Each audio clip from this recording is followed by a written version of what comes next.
Salutations, D&D dudes and dudettes, and welcome to episode 23 of Holy Rollerz, a 4th edition D&D clerical campaign where each of the characters can channel divinity, and the bard welcomes virtually anybody into the party while the vampire threatens to kill them. That's where we are. We would like to welcome back our special guest star, Scarlet Moth, who had so much fun last time that she decided that she would enjoy us again. So we are really looking forward to seeing what she does now that she's invisible and we don't know where she is. It can only go uphill from here. Exactly. So we are very excited also today because we're excited to announce that we have hit our 50 subscriber goal on YouTube on Sage Productions. So I was planning on getting a little, a kazoo or whatever you call those things, a party favor. And I can't. So anybody who can make that noise, go ahead and do it now. Mine wasn't good. Okay. And that wasn't good either, but thank you for making it. I'm over here trying to display the goods. Like, hey, yeah, look at that. So now the beautiful wooden crafted dice vault does not have to say Holy Rollerz on it. John has some ideas on what he could put on it. He can obviously do quite a bit of detail. The Dragon Z in our logo is imprinted on there, so it's really cool. If you would like to enter to win this fabulous dice vault, please like episode 23 of Holy Rollerz on Sage of Sorcery Productions channel and leave a comment. Let us know what you thought of the episode. Let us know what you liked about it, or let us know what you think of the show. We're happy to get feedback from you. So that's all you have to do is like episode 23 of Holy Rollerz on Sage of Sorcery Productions and leave us a comment, and you will be entered, and then we will let you know by responding to your comment. So thank you very much. We're looking forward to giving this away. It's been a big milestone for our little show, and we are very excited about it. So it's good stuff. Now, how about a little recap so we remember where we are? Last time on Holy Rollerz, the clerics took flight with the aid of the illusionist Lysinopril, who summoned a flock of giant swans and turned the party invisible, allowing them to land on one of the towers of Castle Winterguard to gain entrance. Descending into the tower, the clerics discovered a room clearly belonging to some kind of arcanist. But no sooner had they begun to explore the laboratory than a shaft of moonlight heralded the arrival of Aelin, a priestess of Vana, patron of witches and goddess of dark and wild magic, misfortune, and outcasts. Aelin had been sent by the Coven of Twilight to investigate a source of hell magic rising in Castle Winterguard, and also to find a spellbook that may contain pages written by the legendary Witch of Alderac. Arriving by wild magic, Aelin promptly knocked over Anduriel, and after the brief conversation, the vampire invited her to take her leave. Unimpressed, Aelin threatened to slay the vampire, while Lachlan practically invited her to join the party. Aelin introduced herself to Gizik, who took a step backward and barely managed to stammer his name out, when a wild magic surge suddenly rose within the chamber. Anduriel was knocked backward onto a mirror of opposition, and upon contact, the mirror spit out an even darker version of Anduriel, who went straight for Moroccan, unsurprisingly, and bit him hard. Shocker. Moroccan tumbled backwards and coughed out flame, accidentally setting the curtains on fire, and a number of imps escaped from cages, which the clerics summarily chased or slew away. The wild magic then finally settled, turning Lachlan into a potted plant, a beautiful and audacious orchid. It didn't last very long, and nevertheless, everyone witnessed it, and I am doubting anyone is going to forget it or let him forget it. So, and then Aelin threw her black cloak around her and turned invisible.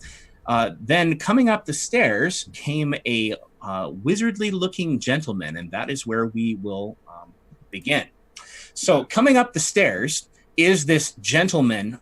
He is middle-aged looking, has a thick black hair and a black beard for the most part, a little white in there. And he's wearing dark royal purple robes that are kind of etched in runes and different mystical symbols. And he comes up to the top and he looks up at everybody a little bit shocked. And just as he comes up the stairs, a clanging bell rings out loudly from outside, resounding 13 times before falling silent. As the bell strikes its first toll, all the blood drains out of the robed man's face. He looks down the stairwell, then looks back at you like he's about to run, maybe. What do you do? Eileen is... Well, she's invisible. Very much so. But you hear the unsheathing of a knife. And then it looks like he is suddenly being grasped as she becomes visible again with a knife to his throat. Okay. Please make a stealth check to see if you manage to sneak up on him. And I will check out and see how perceptive is he.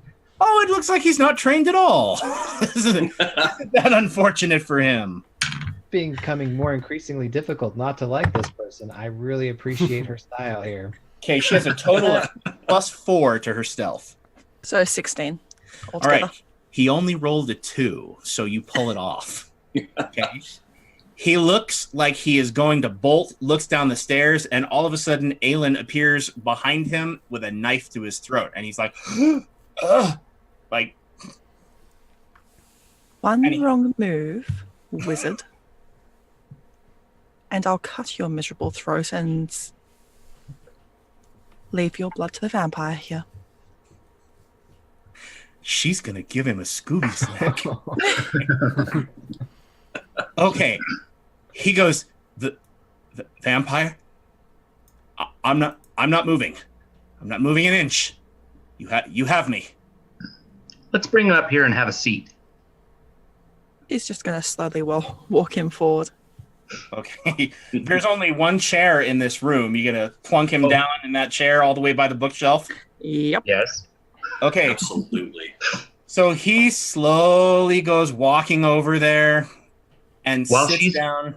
While she's moving him, I wanna check, like, I don't want him to have some wand in his pocket or something. Does he have anything we can? Is he packing heat? Are you gonna stick your hands in his pockets? What's the plan here? Yes. Yeah. Okay. So he has pretty thick pockets, and you do feel something happy to see you. He does have a wand. He does have a wand in the fold of his robes. Okay. Let's take that. Okay. And you slide that wand out of his robes, and he makes a tittering like, but then he like feels the knife, and he's like, I give up. Sits down. It's a pretty nice looking wand, oddly enough. It is a long wooden wand with a beautiful blue crystal at the end of it, etched in arcane runes. If you make a knowledge arcana check, you might be able to decipher something from the runes. I'll try that. I'll try it. I want to see if it's the Elder Wand. You said it's I got arcana? it too. 24. Anduriel, 22. with your 2, Anduriel, you're reasonably sure it's a wand of cheese manifestation. Of course, String cheese. String cheese. Okay. With a 22, okay. Anybody else? I got a 24. Ooh, Aelin? I got a 13. Okay. Well, with a 22 or a 24, I will tell you that you both realize that it is a wand enchanted with some kind of cold magic. Possibly the icy rays spells, maybe a cone of cold, but it's enchanted specifically to be able to reproduce that spell. Cool. It might also carry a +2 enchantment. Enchantment? Enchantment. Yeah, Enchantment. exactly. Our DM is proper now. Okay. So I'm going to bluff him. I'm going to point the wand at him and be like, let's see how this thing works. Like, shake at him, like, and then start getting it to just sputter a little bit. Can I make a bluff check for that? You can make a bluff check, or you can make an arcana check to try to get it to spew a little bit of magic. Just pointed in Mordecai's direction. Well, it's a 22 on the bluff, and let's see, 21 on arcana. Okay, you managed to get a few little wisps of white mist to come out of the wand, and freeze a couple of the hairs on his head, and he just looks at you and he sneers briefly. But that's kind of all you get out of him. Manners, darling, manners. Okay. Is he in the chair now? Is he what? Oh, he's in the chair. Yeah. Okay. Moroccon's going to move around behind the chair. Okay. I'm going I would to... like to point out, Morocon, that the curtains are still on fire. It is not entirely my fault. No, but you do all notice the curtains have gone up, and I mean they're still on fire. Now they're right in front of a window, so it's not like the smoke is pouring throughout the room. But the curtains are about to drop. They might fall on that book and that lectern. So who has this wand of cold magic? Lachlan, would you Put out the fire. Use this new fire extinguisher. I'm not using a cone of cold on a flaming curtain. Okay, Hero just pipes in. He's like, "Dragon, are you afraid of fire? Clean up your own mess."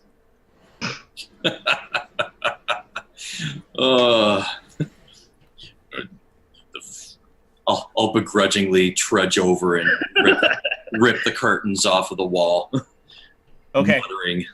Okay, I want to ask him, say, what, first wizard, what do those 13 bells mean? All right. He goes, all right, you say that, and he blanches again.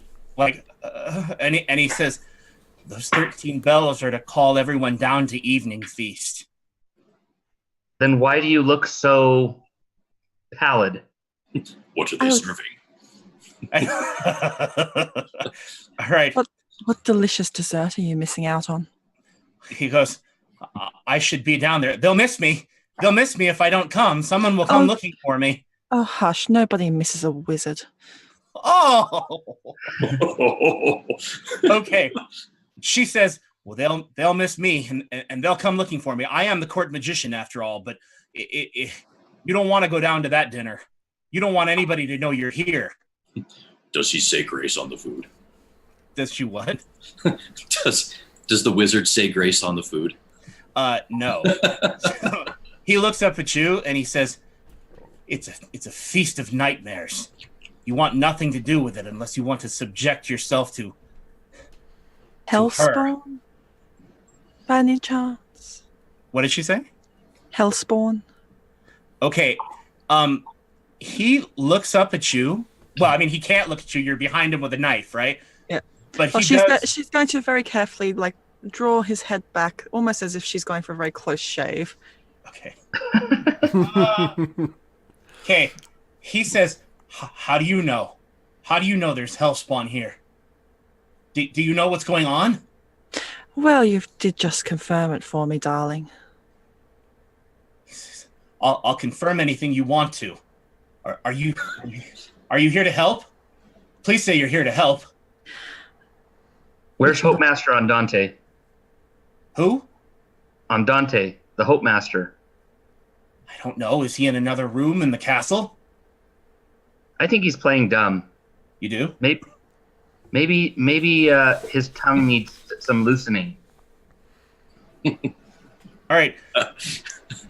He says, no, I don't know anything about a Hope Master. Well, how would you like us to help in your little predicament here? Well, he looks up at you and, well, let's see just what he, all right. He says, well, are you a wizard or wait, are you a sorcerer? Who are you? Don't you recognize the High Priestess of Vana? Okay, that's a bit of a lie. Make a bluff check, please. Hey, it's a 27. All right. You always call me some mere wizard. Okay. All right. He says the High Priestess of Vana. Then you've come to save us. From your own foolishness, I suppose.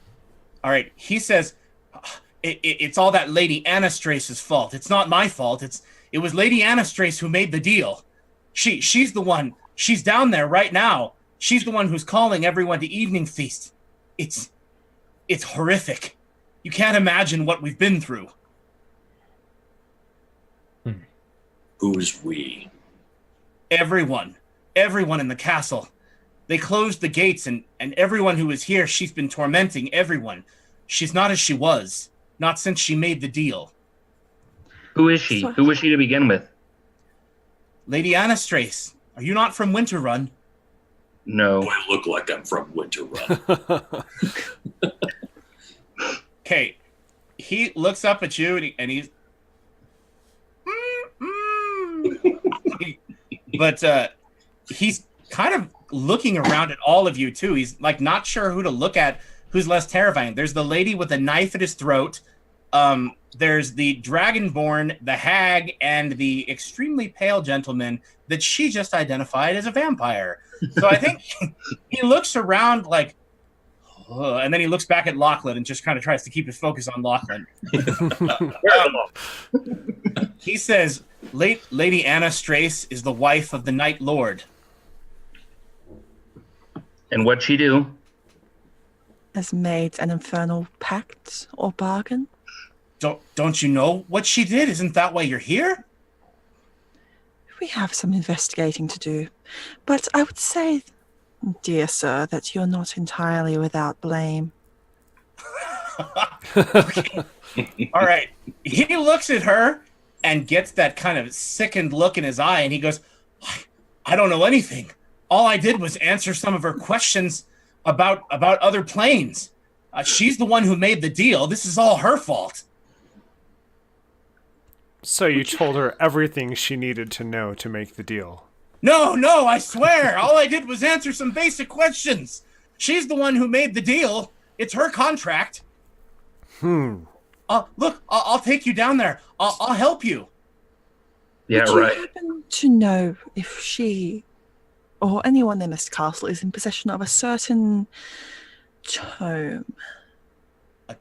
I have books. You can have any book you want. All my books are over there on the wall. You can take all of them. Would you happen to have, and she's just sort of caressing his head now. Is this a bald man? Yeah, no, he's got okay. thick, Hey, he's what's got that thick supposed to mean? black What's that shirt. supposed to mean, huh? He's got thick, really greasy hair. Ladies and gentlemen, we here at Holy Rollerz endorse all kinds of hairstyles and don't discriminate against anybody, regardless of what hair challenges they may be facing. Moving on. We are not follicle bigots here. We're not follicle pick yet. Very nice. Okay. Here. So, all right. She says, "What book? You can have any book I want." Did you, or perhaps this Lady Anastrace, have a peculiar tome of perhaps less than pleasant magics? Okay. He says, do you mean the witch's spell book? Yes. I haven't seen it. I'm not sure what she did with it. I think they gave it to the priest. Priest? The priest, yes, Brother Remy. He's the priest here in the chapel, in the castle. I think they gave it to him. I don't know what he did with it. He's not a priest. Brother Remy's not a priest? I'm sure he's a witch who is part of the faith of man, claiming to be a priest. It's their whole gig. The faith of man? What have they got to do with this? More than you know. I'm sure that Lady Anastrace is in the faith of man, probably leading. Okay, I would like all of you please to make an insight check to see how well you're reading him. Ooh. Not well. 10. Okay. 23. Me too. 19. 22. Okay. This many. All right. Anduriel, Gizik, Morokhan, you guys are reasonably sure that he is not only terrified, but really does want your help and is absolutely telling you the truth. Aelin and Lachlan, who rolled a little bit higher, he is terrified. He is not hiding it. He's really scared, but you can also tell that he is skirting the truth in order to kind of not incriminate himself. You can tell there are things that he's holding back that he's scared if you find out will make him look bad. Okay, good cop and bad cop. Let's do this. Except you believe him. So. Aelin is going to take the knife away from his throat and then just slowly nick the side of his cheek. Ah! Okay. You nick the side of his cheek, and he goes, I'll do anything you want. I promise. I'm here to help you. I'm your ally. You're holding back, sir. And then I'm going to say to him telepathically, and we don't like it when people keep the truth from us. Okay.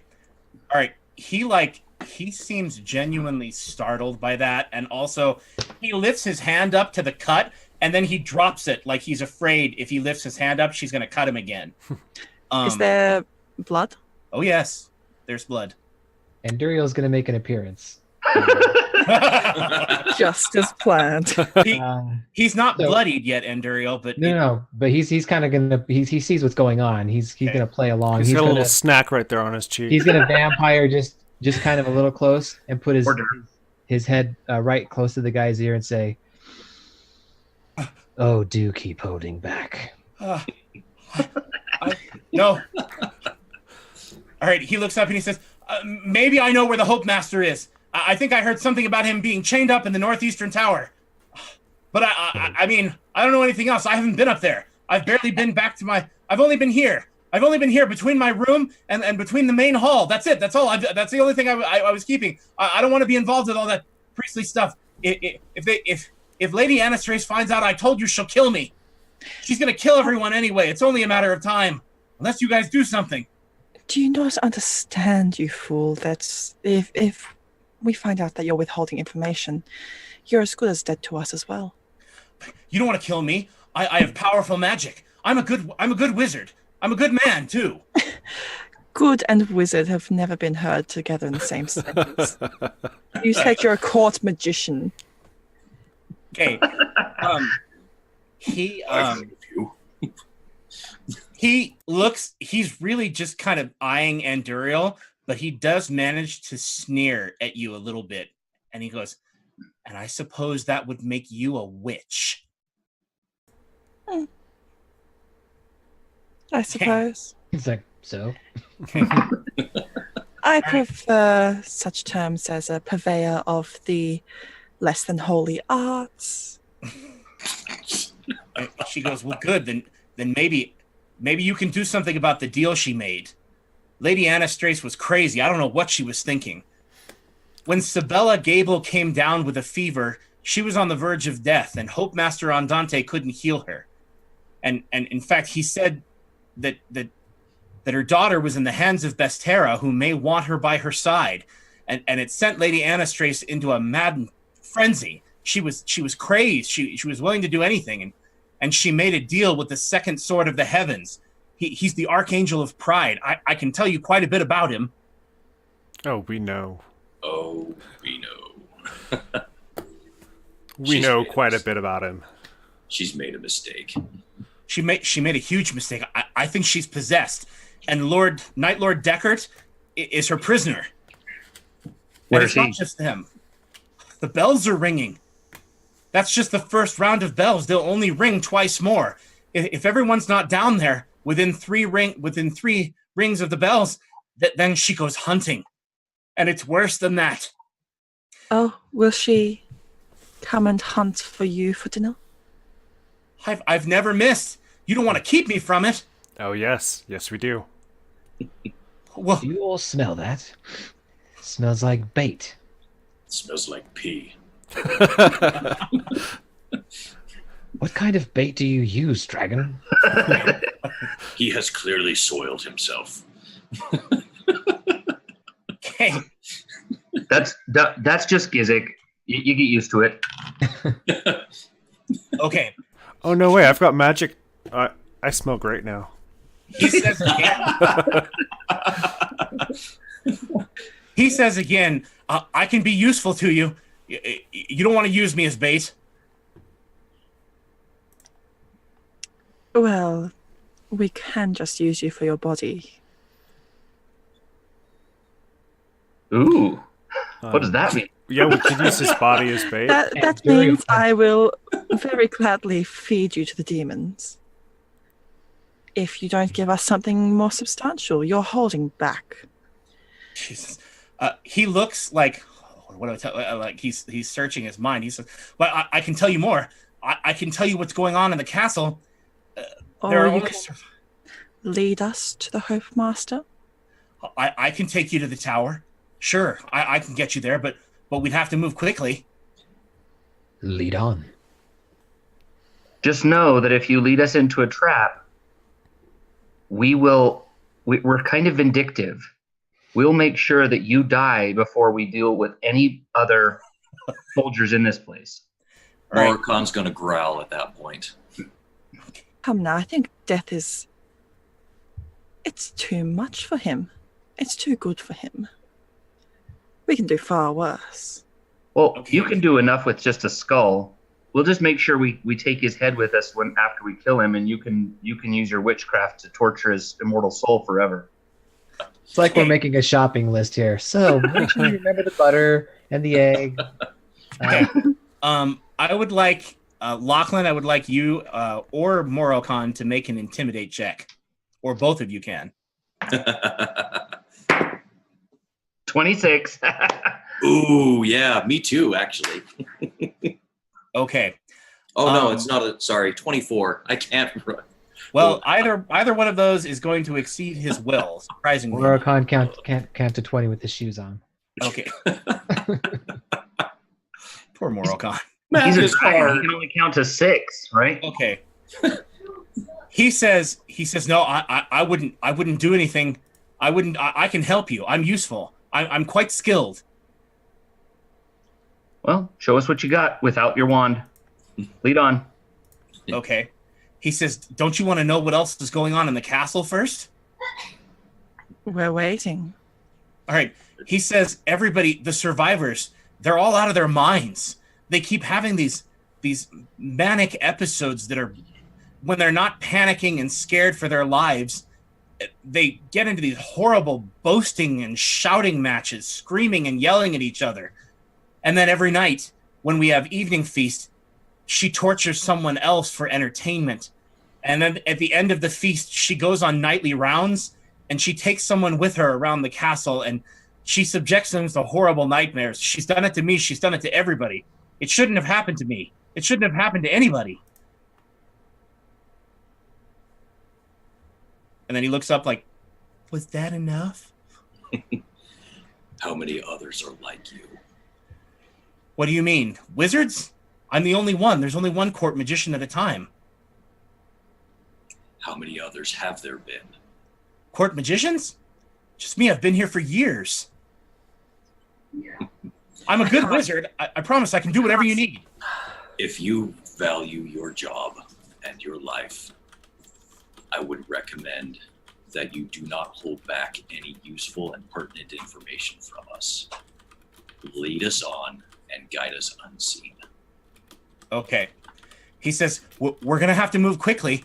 We have to get all the way onto the other side of the castle, and there might be somebody in the hall. I don't know. Go on. Would you mind poking your head out and checking for us then?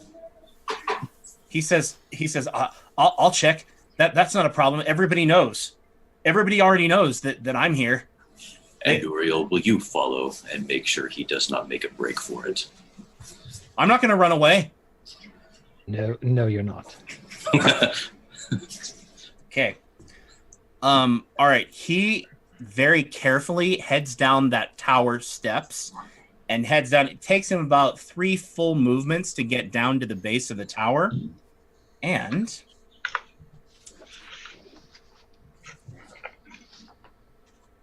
is there anything in this tower that we need to be aware of before we move forward in this before he moves forward, or before we leave the tower? Is there anything in this? Yeah, what's in the chest? What's in the chest, old man? Well, now you want to go back and do some investigating because he's already down the stairs. Oh, hold on 1 second. We started investigating when he came in, right?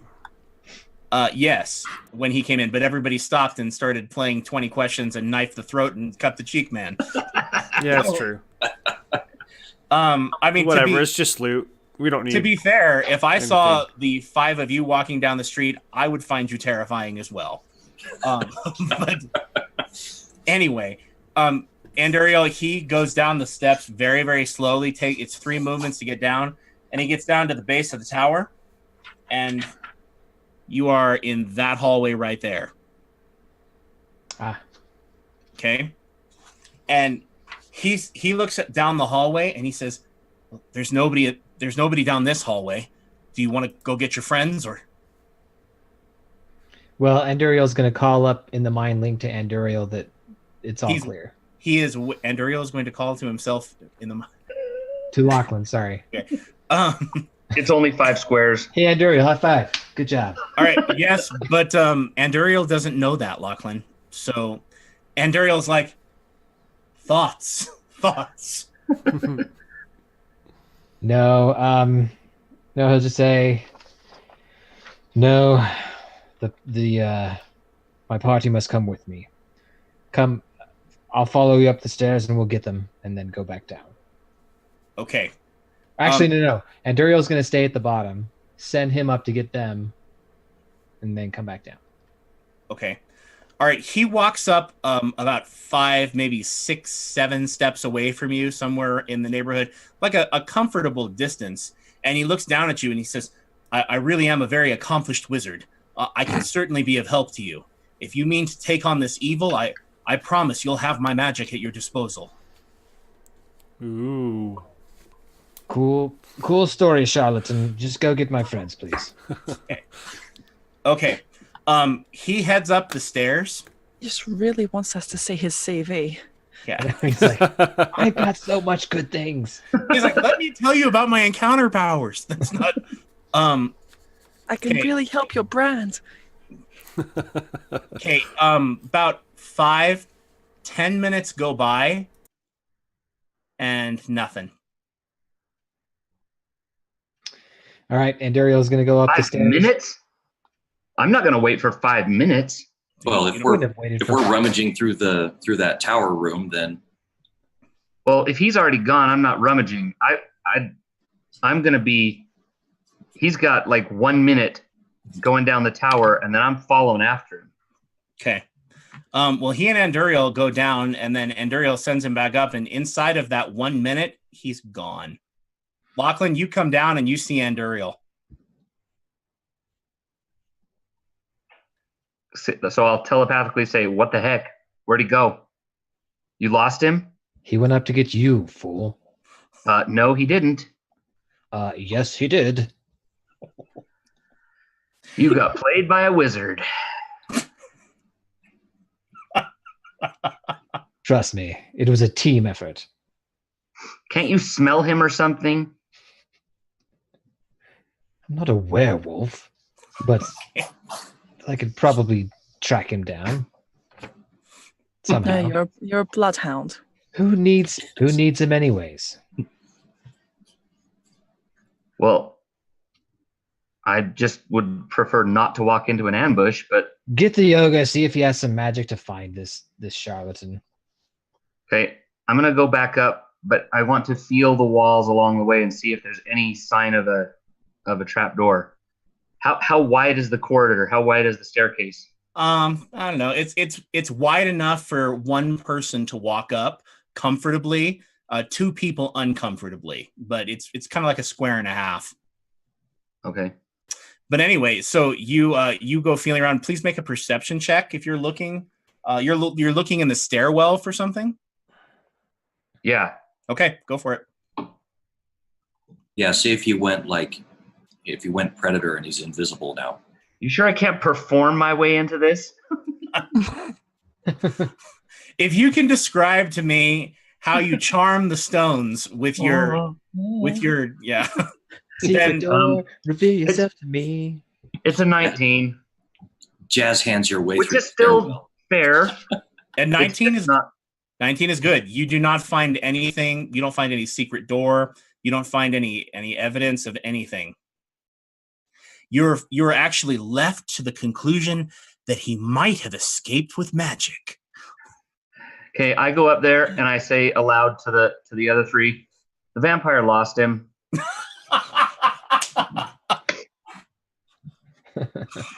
We're one prisoner down. So what now? You lost him. You lost him. Apparently, he sent him back upstairs to get us, and he disappeared. He left him alone.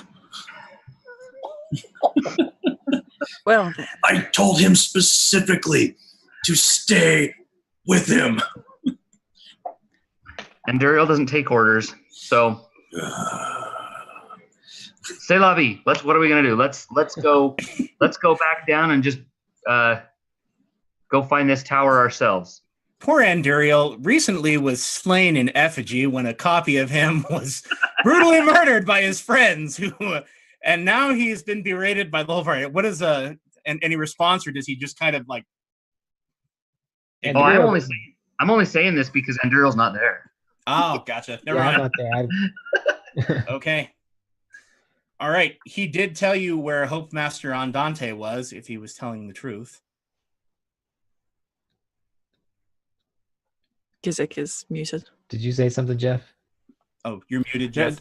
So do we know which tower we're in now? I know we're headed to the northeast, right? You landed on the northwestern tower. Okay, so we just have to head east, which is that way. Let's go. It's east is down that hallway where you looked and saw no one. Let's do it. Okay. All right. You head down that hallway. Do we need to make stealth checks? Well, are you? That was my next question. Are you going to be trying to be stealthy? Not very well. Morcon's going to have to be. I want to say telepathically very well. Telepathically to Aelin, I say, is there any chance you can turn all of us invisible? That's a good question. Could you possibly drape your cloak over me? Do I look like I have that long a cloak? Or that much for dry cleaning? Okay. I'm not filthy. Visibility Nice won't try. stop you being heard. It's True, but have you looked at him? I mean, come on. All right. Perfectly good now. comparison over there. Let's have a stealth check from everybody, please. Oh boy. Oh, this is not going to go well. Okay. I rolled a 1. Surprising. 18. Oh. Oh, really? Lord. Natural 1. Natural 20. Ooh. Ooh. 17. Okay. 24. Hooray for rolling well. I got a 19. All right. Well, everybody did great except for Lachlan. So here's what happens. I need a party order. Lachlan's running ahead. The person with the lowest stealth check checks for traps bodily. I was just coming up to get them, so I probably would be the first down the tower. Okay. Or are you talking about in the hall? Well, heading down the hallway, I just want to know it's a 2 square wide hallway. Who's heading down first? I think Andurio's probably going first. He's not too happy that guy smoked on him, and so he's gonna go into full on assassin mode and try to suss this out. And I probably will be at the end then instead. All right. So we'll go ahead, and who's going to be up there with Anduriel? Morocon, Aelin, where do you want to be? Where would you be? Should probably be away from some of the noisier ones, if possible. Okay. I'll be dead center. I was gonna say I probably wouldn't be by the dragon. Right. Towards the front. Okay. So Aelin and Anduriel will have you guys in the front. Morocon and Gizik will have you closer to the back, with Lachlan bringing up the wide rear. All right. So you're all walking down the hallway, and Lachlan is walking down the hall, and all of a sudden he drops like 2 of his instruments. They go clang, bong, twang, all the way down the hallway, and they're lying on the floor. And he looks up at you guys.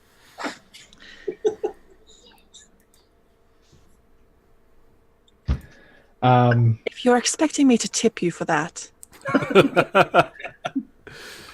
Okay, that doorway, Lachlan, that you see on the right side opens wide, and then two scullery maids come out, and they stand there and they catch all of you in the hallway. Which door? That door right here, my friend. Right at the bottom? Okay. Right there.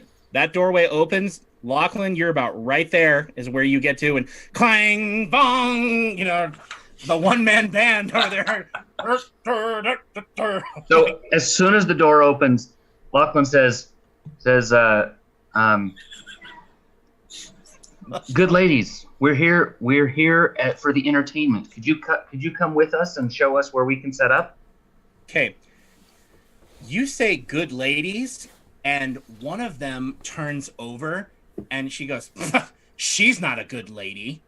And she looks to be about maybe in her 40s, kind of a stocky, well-built serving girl. And the other one looks a little bit smaller, wiry, but strong. And she looks to only be in her 20s. And she goes, she's not a good lady. In fact, I doubt she's much of a lady at all. And the other one turns over to her and she says, and who was the one who dropped the pan during the last evening feast? I'm surprised she didn't gut you right where you stand. And they begin to argue back and forth with each other a little bit. And then the other one comes back with, well, I'm surprised you're not throwing yourself all over him with the instruments. You've thrown yourself all over every other guard that we have in the castle. While they're bickering, do we start to try to inch away down the hall? Aylin is gone. She is just heading up the hall. Hey, they're going back and forth, and they really don't seem to be noticing you too much. If you make a stealth check, you could slip right by them. I want to make a bluff check to create a diversion so the rest of the party can get away. Can I do that? Yeah, you absolutely can. Aylin and Anduriel, you guys are gone. Yeah, she doesn't. You guys are gone. She didn't notice you. Lachlan, Gizik, and Moralcon. Go ahead, Gizik or Lachlan. Make a bluff check, and let's see 25. how well you 25. Yeah. Okay, a 1 and a 5. All right. So what do you say? He says, ooh, one of you're talking here. Or how does he say it? You're talking about me. He says, there's plenty of me to go around. Perhaps we could take this up to the wizard's chambers and have a conversation. Okay. All right. Helga looks over to Dominica and she says, I don't think Dominica could make it up half the steps. She'd have to stop for a pastry. And then my salt shaker. It's getting a little salty. Can I use channel divinity to shake off the mojo? Some love in these people. You absolutely can try to channel divinity and do that. Tell me what you say to Sindel. I say, Sindel, bless their hearts. Warm these icy hearts and throw off the chains of hate that bind them. Make a knowledge religion check, please. Or a religion skill check, I guess we could say. Do you start singing Chains of Love?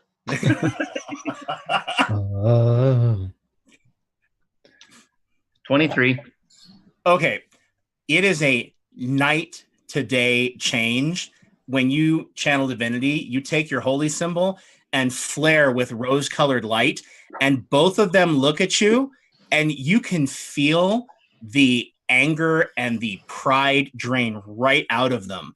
And they both burst into tears, and they just burst into a sobbing mess, and they fall all over themselves apologizing, and they look at each other and they have this horrible look of shame at each other. And then they look back at you and they say, who are you? And then the other one says, are you here to help? I am here to help. You were under some horrible magic, but the grace of Sindel has blessed you, restored the love in your hearts. What is going on here? We heard that there was some sort of feast.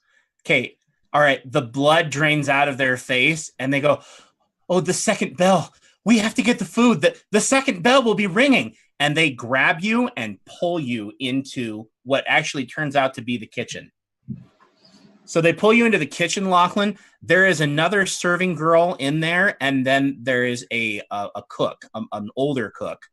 She looks to be about in her 50s, and they are racing around trying to get everything ready, prepared. There are all these dishes, and I'd like you to make a perception check, Lachlan.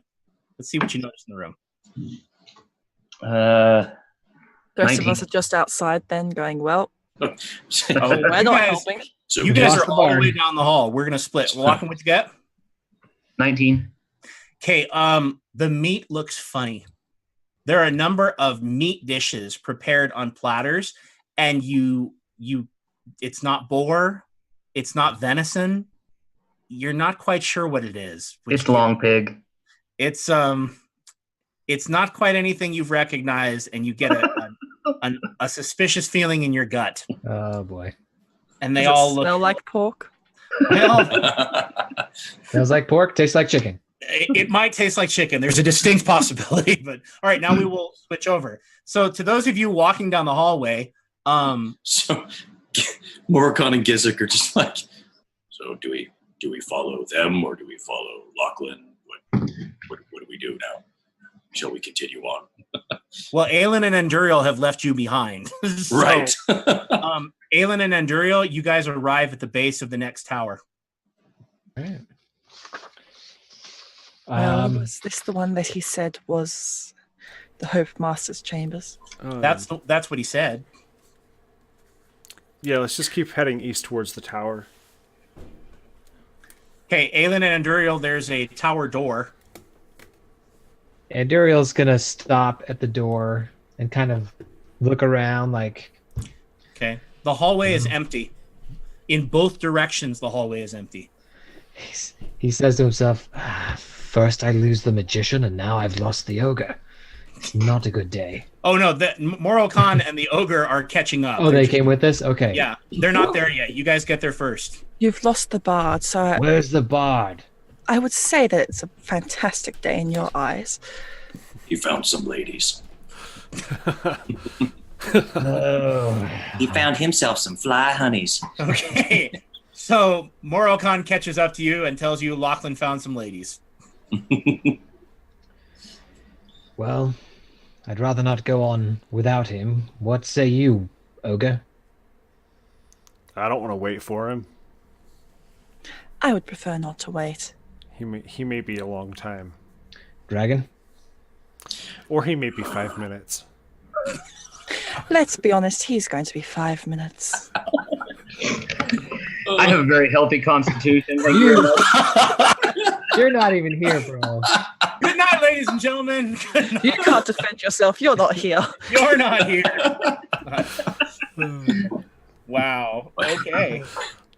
I can't leave a man behind. Why don't you guys go ahead? I'll run back and catch up.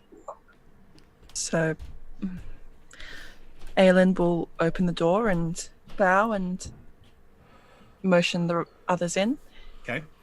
Dandy's first. Oh no. Ladies, All I right. assume. I'll walk in. We're over here bantering. He's like, see ya. Okay, so Gizik walks between you two niceties and goes tromping up the steps. Morricon, do you wait or do you go up behind him? I'm gonna go up behind Gizik. If these two are gonna have a gentleman standoff, then I'm gonna follow Gizik. All right, so while you guys are bantering, Gizik and Morricon just go right up between you and up the stairs.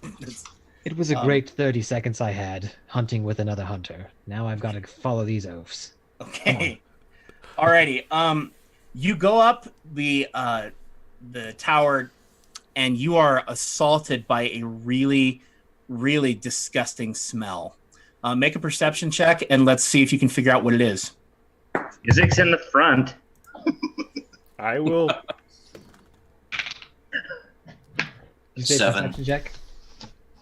It was balancing on a good number, but then it tipped over to a natural 1, so that's 25. 13. 21. Okay. Anduriel? 25. 25? Okay. So, Gizik, it smells like skunk to you, and to Morocon, it's pretty stinky. It smells like Gizik. Yeah, you actually think you're smelling Gizik. You're not sure he has the power to remove the smell, but he probably doesn't notice it. So, Aelin and Anduriel, with your sharper senses, Perception's pretty good though. So it is. You smell rotting flesh and feces. Both smells. I wave my hand and just lavender kind of wafts throughout the room. Okay. Oh, very nice. You mean the hallway, up and down? Yeah, the hallway. Okay, you... It's a little too strong, but it's lavender. And the power of Febreze.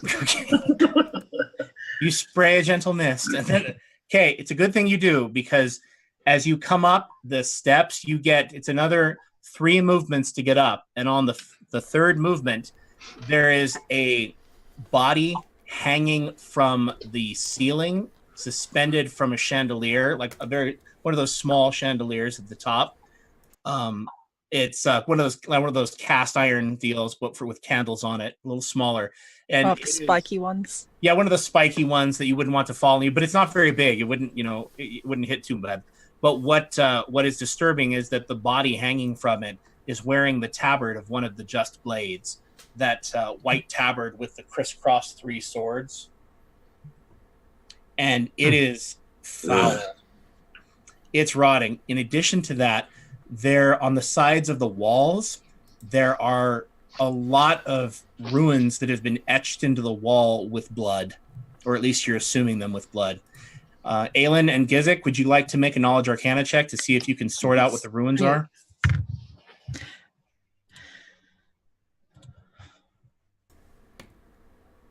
21. I only rolled a 5, but with the +9, it's 14. Okay, so Aelin, you can tell that they are profane ruins. They are meant to challenge divine power, basically. Gizik, with your higher roll, you actually saw some of these ruins in your mom's spellbook. They are ruins of the 9 hells. They are not only profane, but powerful.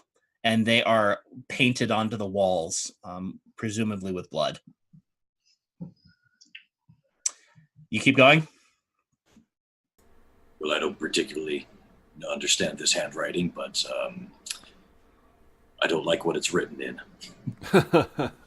Do I see any indication of the Hope Master or the tome? Not in the hallway. You can be checking for secret doors if you'd like to. Yes, please. Go ahead and make a perception check. Another natural 20. Okay. Hey, girl. Aelin, on the 3rd step, you find a secret door. I'm glad one of us is rolling well tonight. Jeez. Oh, the natural ones will come later. I'm sure. Wait till combat begins. Yeah. Oh, yeah. Okay, Aelin, you find a secret door on the side of the wall by turning one of the torch handles. And it opens up. It is a thin, dark, and narrow passageway. And it's a couple steps down from the door at the top of the staircase, or the spiral stairs. I'm going to go through and have a look at what's in there. Okay, it is pitch black. Do you have anything that might create light? Yeah, or me. As a tiefling, can you see in the dark? Well, I've got dark vision. Okay.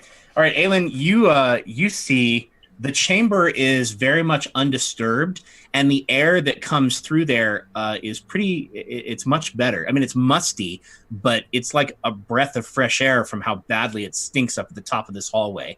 And you head down there, and you actually end up heading downstairs again.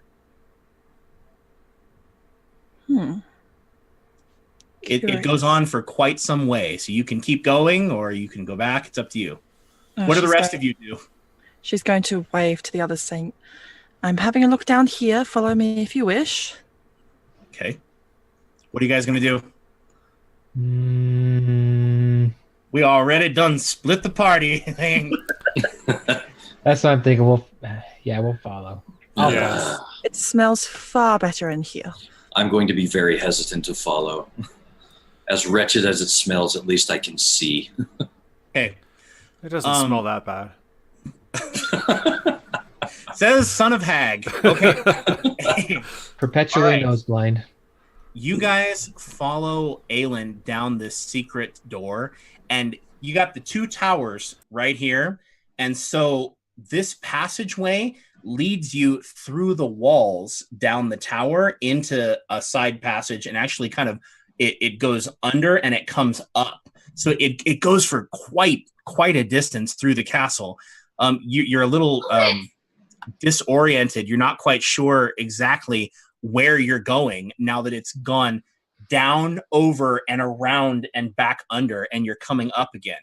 But you do come up again, and there is a loose stone underneath.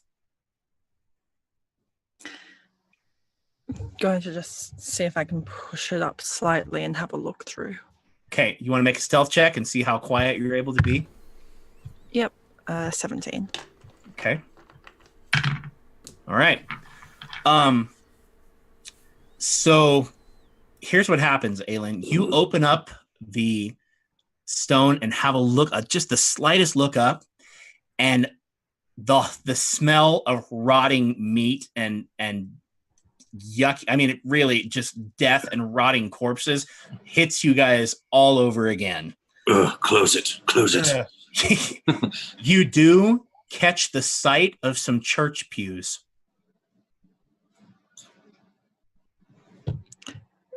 She'll close it. It would seem that we might have reached the holy seat of this tower.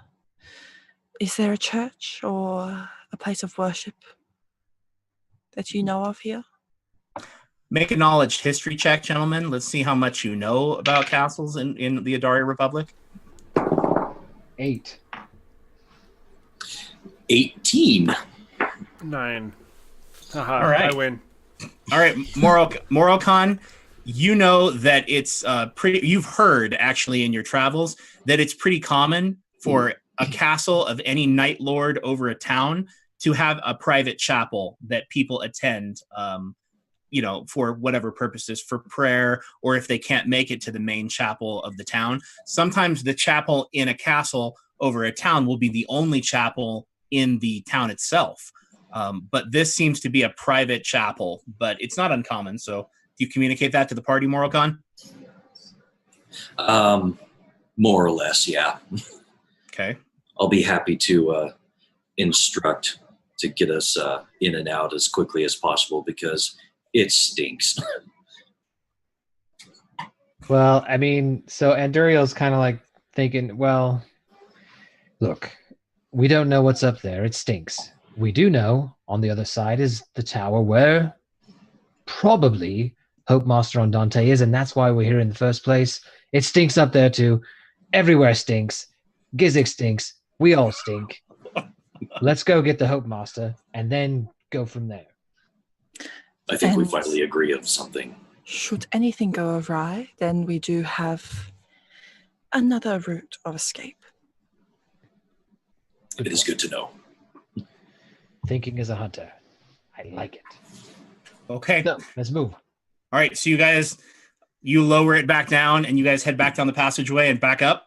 Back up. Okay. The door is locked upstairs. Okay. Is there a handle? Is there a latch on the door? Well, there is a handle. Yeah. Okay. What kind of door is it? Is it like a big prison type metal door, or is it like a wooden door, or what are we? It is a here? big, thick wooden door with a few, like maybe 3 or 4 bars at eye level, but there's a metal slat covering it, and there is a metallic lock there. You could try to press down and push open, but you press down and it sticks. It sticks like it's locked. Well, knocking doesn't seem like a good idea. Anyone have a way to pick this lock? I mean, you're strong. Why don't you throw yourself at it? Because he got yelled at the last time he tried to. I learned from earlier. If no one is opposed, I can go ahead and try to smash our way through this door. Smash ahead. Throw yourself at it, or I'll throw you at it. Believe me, that is not only unnecessary but unlikely. And Duriel has to catch himself from high-fiving her. Ready? Alrighty. Do it. Go for it, Morocon. Make a strength check. See if there's anything I can do to help you. What is a 13 actually? You had your strength bonus and half your level. So it's a 17 then. Okay. Morocon, you bang on the door, and it makes a really loud noise, but it doesn't budge. Well, at least we knocked. That's what I do, yes. Well, shoot. Any bright ideas, Ogre? Any magic? Gizik, do you have any rituals that could help? I don't know if I have much of anything to do rituals with. Don't you have some residium that you got from the very first town that we were in? Yeah. I made some potions with that, like, Gotcha. 2 levels ago. Okay. Well, you could always destroy it. There are a number of things that you guys could do to damage it. Aelin, you could probably do some serious damage with a fiery bolt if you wanted to. You could try punching it. You guys could just bash it down too. Or you could make another strength check and let Enduriel help you. It's up to you. Light a fire. I can use Eagle Claw Strike. Yes, you can. And in fact, Eagle Claw Strike, doesn't that do double damage to objects, Morocon? It does. I get 2 d8 to objects. Well, you're the one who's up there. All right. Well, let's do this again. Do I need to do a strength check first again? Nope, you just make an attack roll. Okie dokie, let's do this. You only need a 10, my friend.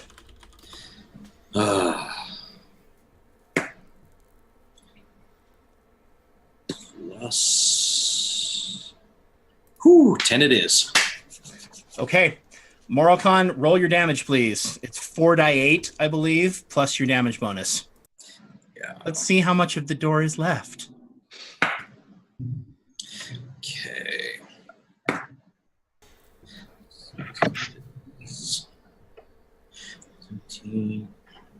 21. Okay. Describe what it looks like as you strike the door.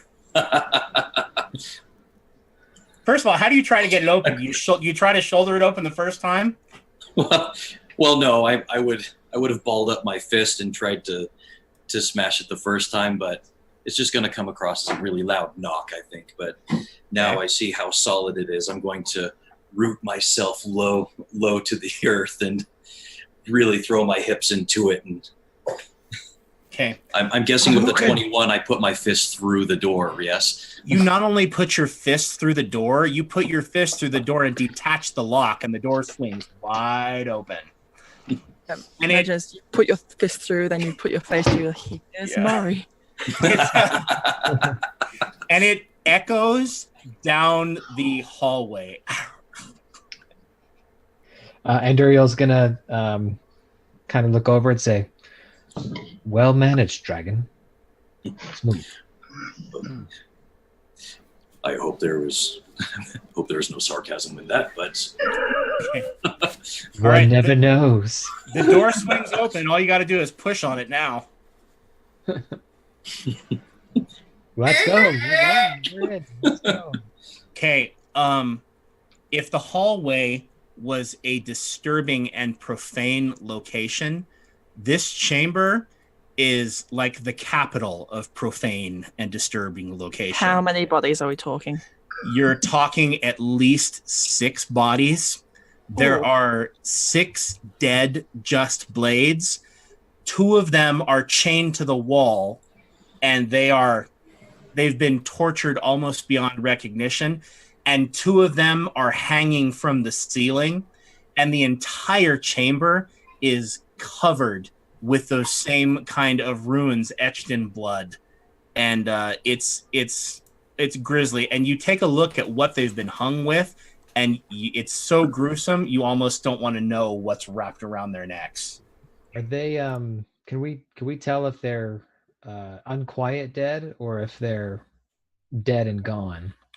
You mean you'd like to make a perception check to see if they're undead? Yeah. You can all make a perception check. Well, like if their spirits are kind of like in the graveyard, right? Oh, you mean you'd like to make a knowledge religion check and maybe see if they've passed on? Right. Or if it's the same as what we've been seeing throughout the rest of the town. Well, first of all, let's have perception checks, and then we'll go ahead and have a religion check. Okay. I just threw my dice on the ground, so. Okay. That's a natural 16. 17. 24. 15.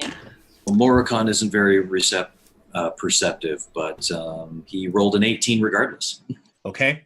So just to let you know, the room is different, but you're in the exact same circumference as this tower room. So there's really nothing in the chamber but chains along the walls and those 2 bodies that are hanging from possibly their own entrails. And then there's 2 bodies chained to the wall, and there's 1 figure in a white robe that is chained to the back of the wall who might still be alive. You're not sure. Perception checks. What did we get? 16 24. plus what? 24? What else? 15. 17. 18. Okay, all 4 of you catch notice of the fact that the figure chained all the way at the other end where the bookshelf is on the other map has maybe moved a little bit. Hope Master Andante. Oh, I thought you would be checking out the bookshelf. Okay, well, there's not a bookshelf there. That's where the bookshelf was in the other tower. Okay. Oga, go check that body. It seems to be only mostly dead. She's called out to see if there's a response. Okay. The figure back there groans and moves, but it just mumbles something unintelligible, and there's barely any movement before it goes completely slack again. And when I say completely slack, I mean this fool, whoever it is back there, is so completely drained of energy. He looks like he's on death's door. I'm rushing over there and doing a healing word. Okay. All right. Do you say anything special when you cast it? What does it look like? She's just going over there and making a circular motion, and it looks like she's about to touch him before the magic flows through her fingers and into his body, and she's just murmuring something beneath her breath. Okay, so the magic kind of just flows out of her fingers and into him. Aelin, make a knowledge. Do you have heal? Do you have the heal skill by any chance? Do I have the heal skill? Nope, you've only got a +5, but you're not trained. Make a heal check. Let's see if you can tell what you've been able to accomplish. Okay. And Ariel, you can make your knowledge religion check now. Okay. 21. Okay, you've healed people before, Aelin, and you can tell that you've managed to restore some energy to him, and his head comes up, but he also, you can tell, is not going to be able to hold on to the magical energy that you've just channeled into him. In other words, his body is too far gone, and it's reached the limit of his capacity to heal. So you may have a few moments with him, coherent, but his life force is draining out of him. And he looks up at you, and he says, "I knew you'd come. My strength has left me." And if you can place that movie reference, put it in the comments.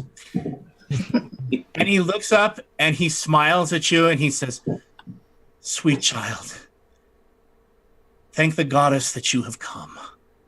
And he looks up and he kind of vaguely looks around at all of you and he says, Who are you?" I rolled a 19. Okay.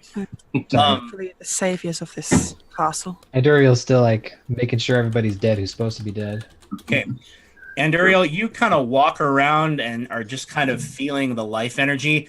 There is no life left in any of these bodies. Okay. However, you also get the impression that there's no unlife either. What's called the animus is missing too. You'd be shocked if one of these things started moving. Okay.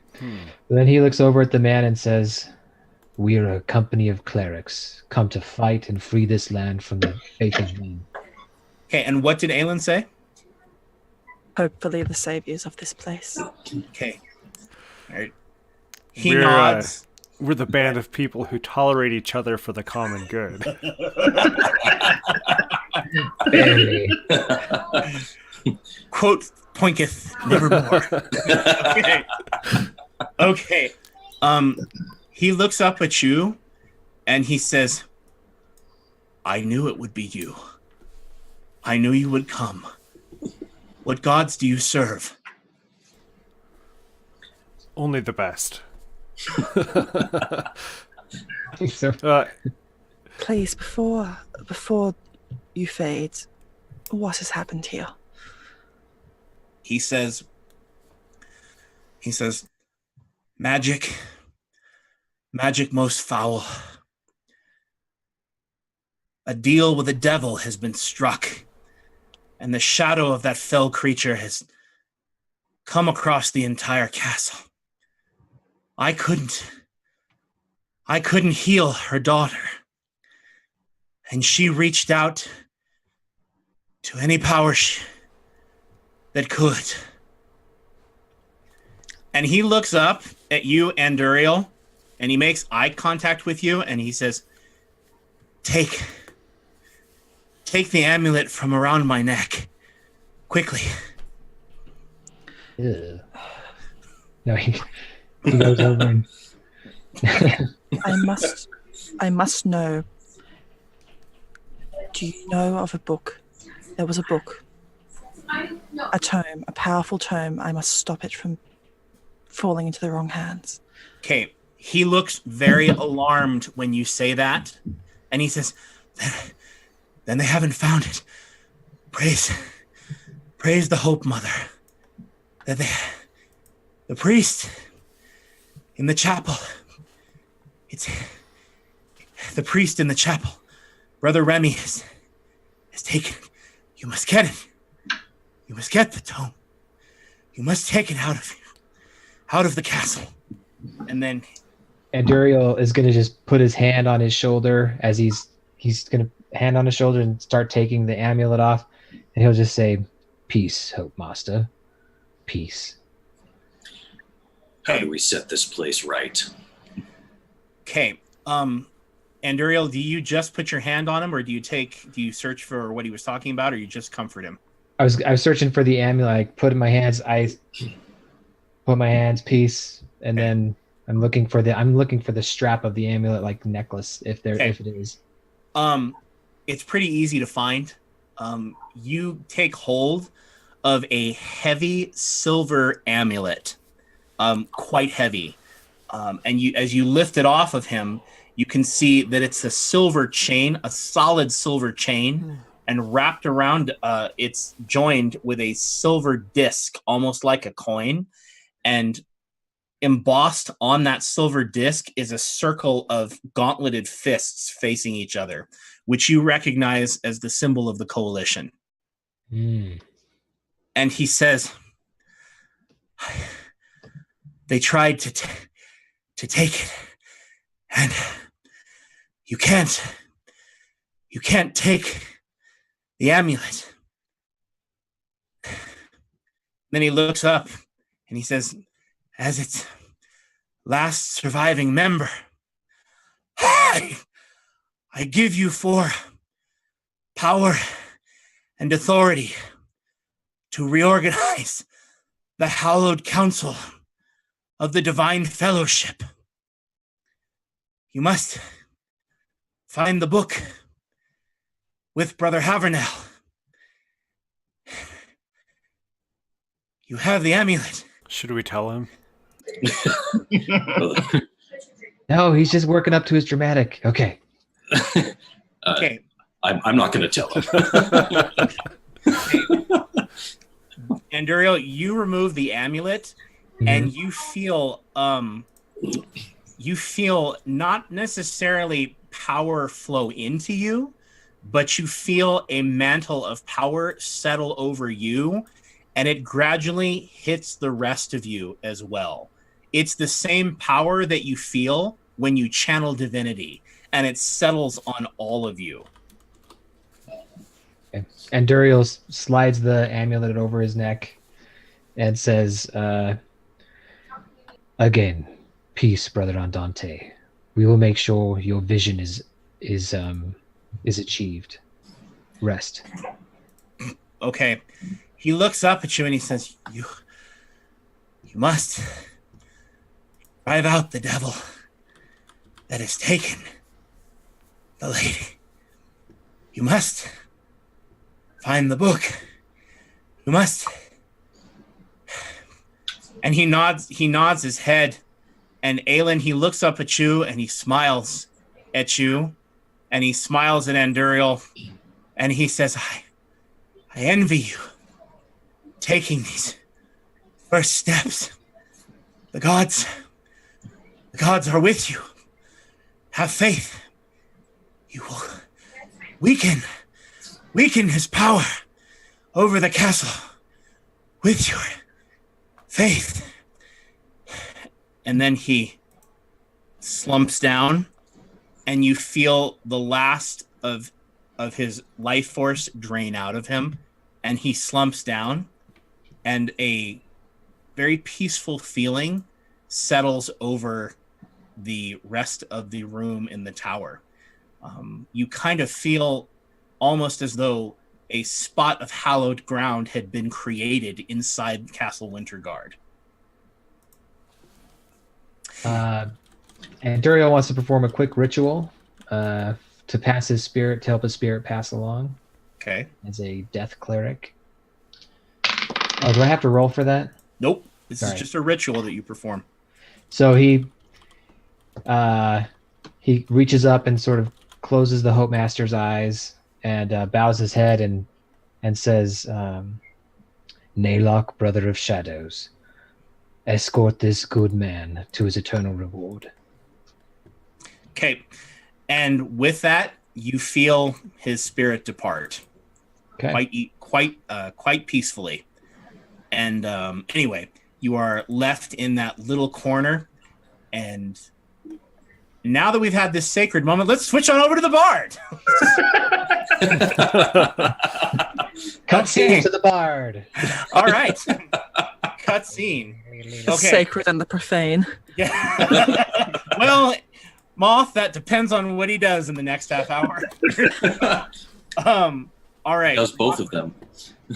Lachlan, you come in with the two hysterically crying maids, Helga and Dominica. And there is a third scullery maid in there who looks even younger than Dominica. And there is a cook in there who's obviously the cook because she's the one who's kind of directing everything. And you come in and she looks up and she says, "Who are you? You think you can cook better than I can? You think you can stave off any of the catastrophe that has struck this castle? You think you can cook?" Not a chance, madam. I am at your service. I wouldn't think to try to do anything better than you. Okay. She looks at you and she's only slightly mollified by that. And she grumbles something about, "Well, what are you even here for in the first place then?" Of course you can. You know I was better than you.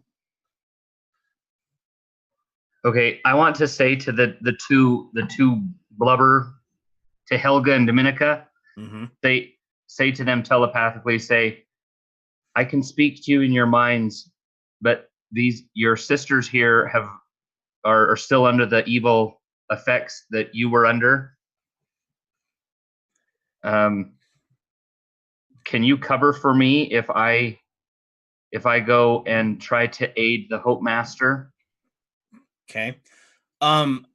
They look up at you, and they're both terrified as you speak into their minds. And Helga goes, no, excuse me, Dominica goes, witchcraft. And like they look around and like, and they kind of move back from you. And Helga, as Dominica cowers, Helga goes over to Jeanette, and she says to the cook, and she says, Jeanette, you have to shake it off. Shake it off. This isn't you. This isn't you. And then she looks back at you and she goes, it comes and it goes. We never know when it's going to strike. There have been terrible fights. We've even struck each other. And the other servant, the youngest serving girl, she looks up at you and she says, it's only a matter of time before she gets replaced as cook. See why I couldn't do it. I know how to cook. And it just kind of general bickering back and forth. Time to roll initiative. Yeah. Nobody's tasted my fritters. I make great apple fritters, and you asked me to make them. Stupid fat Jeanette.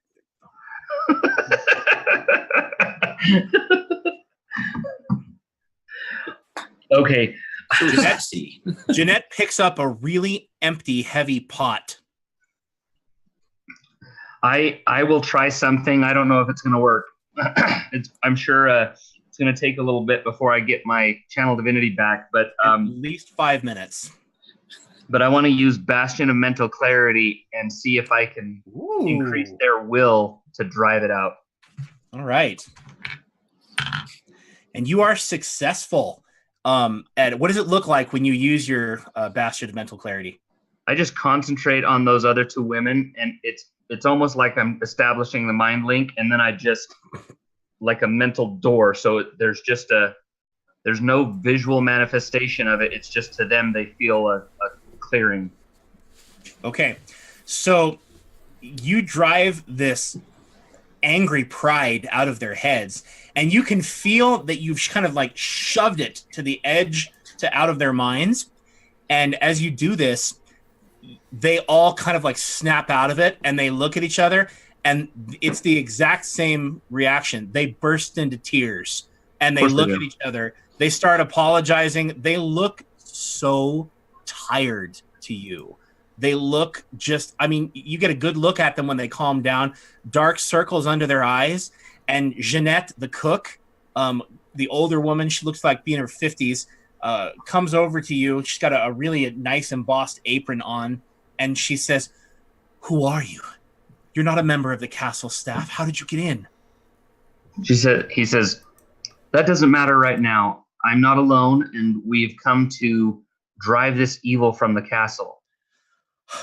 Right, they all grab each other, and they cry even harder. So, but we need time. Okay, you need time. She says, time. Yes, time. We can get you time. Does anyone else know you're here? What about parsley and sage or rosemary? What? Smart Alex, you're not here. For time. Yeah, you're not here, Smart Alex. The court magician knows we're here, but he has gone out and is no longer with us. So I worry what he might try to do. Okay, you say the court magician, and they instantly get a few different looks. The three serving scullery maids get looks of fear on their face. Jeanette, the cook, she gets this look of absolute disgust. And she says, this is probably all his fault to begin with. He certainly doesn't get treated. He gets tormented like the rest of us, but he doesn't get treated the same. He's useful. He knows magic. She says, if he knows that you're here, he'll sell you out. And to be honest with you, sir, I'm afraid we'd all sell you out if it kept her wrath from us. That's okay. We don't need long. How many are in here that are loyal to her? Loyal to Lady Anastrace? Yes. I'm pretty sure she sacrificed all loyalty we had to her when she started torturing and killing us one by one. Who's going to eat this meat?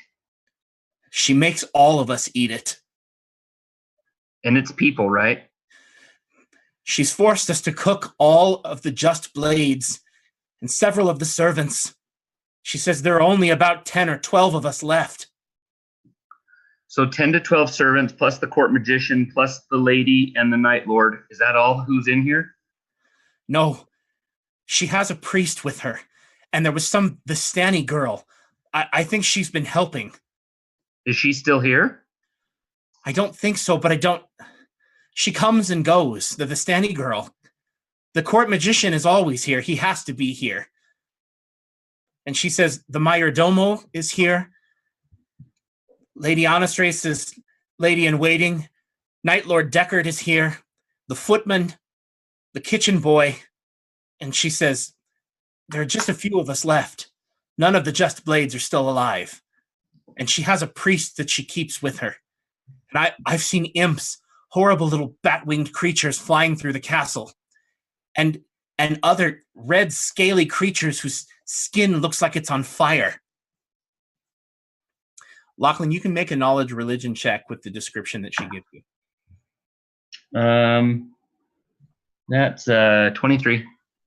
You think that when she tells you someone's skin that looks like it's on fire, you think that she's talking about a seared devil. They're a particular kind of devil that Asmodeus tortures by keeping their skin perpetually burning. It keeps them in constant agony, but it's not like an aura. It actually looks like their skin's on fire. How do they spend their time? Like, what is she doing all day? Okay. She says she wanders the castle all day long, and you pray she never comes into your room. And she disappears. She goes places. We don't know where she is all the time, and none of us want to know. Sometimes we've seen her going up into the magician's tower. Sometimes she goes to torture the Hope Master. She's been in the chapel. She's painted horrible, horrible things on the walls. Runes that make the entire place feel heavy. We all feel tired. We're so tired. We're so tired. Sweet goddess, please tell us you can do something. Shoot, that sucks. Have you tried my pillow? Yeah. Well, I'm not the ritualist here, so I was thinking of, Have you tried poisoning her? Poisoning her? She says we wouldn't dare. She has some kind of magical sense. She knows things. She can read our minds. She can see things before they happen. She's a nightmare. She's turned this whole castle into a nightmare. And the Night Lord's under some kind of enchantment. She can make him move like a puppet. Could you break that? Maybe. He says, well, buy me time. I will regroup with my companions, but we're not going to leave you with this, leave you in this state. Continue on. Don't give us away. And if you end up having to give her some information, you can let her know that we came in through the Wizard's Tower.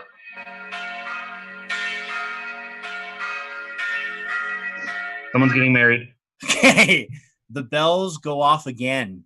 And when the bells go off for the second time, the blood drains out of all of their faces and they run to grab the platters of food that they've cooked.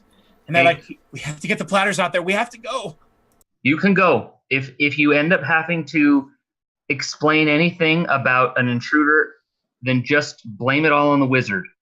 We came in through the wizard's place. He's the one who told us about here. Just blame it all on the wizard. Tell them to pretend to be angry. Okay.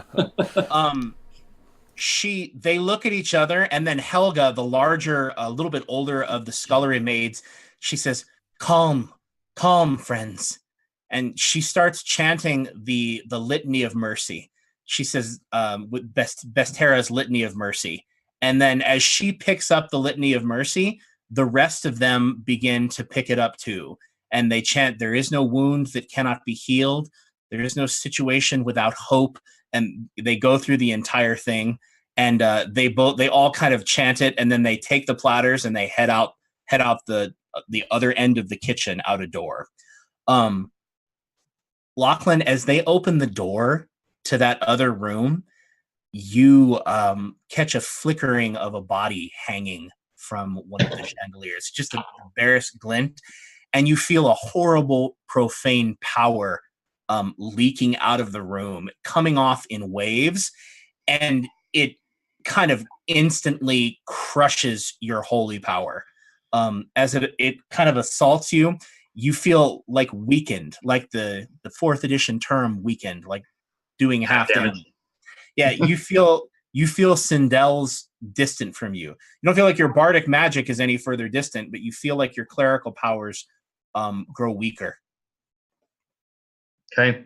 Well, then I rush out the other door and go hurry towards the tower, towards my comrades. Okay. Anduriel, Morokan, Aelin, and Gizik, as you are up here kind of having this conversation, you hear the bells chime for the second time. I mean, from in the distance, you can hear them from the distance, but it does echo across the whole castle. And shortly thereafter, Lachlan comes running, I'm assuming, up the stairs. Yes. Okay. All right, Lachlan comes running up the stairs, and what do you say as he pops in? Well, that took you long enough. Where were you? Did you have a good time? The maids they were under the influence of this evil, and I caught a glimpse into the chamber. They have a body hanging from the ceiling and a horrible feeling. I think it's going to affect any of our divine magic.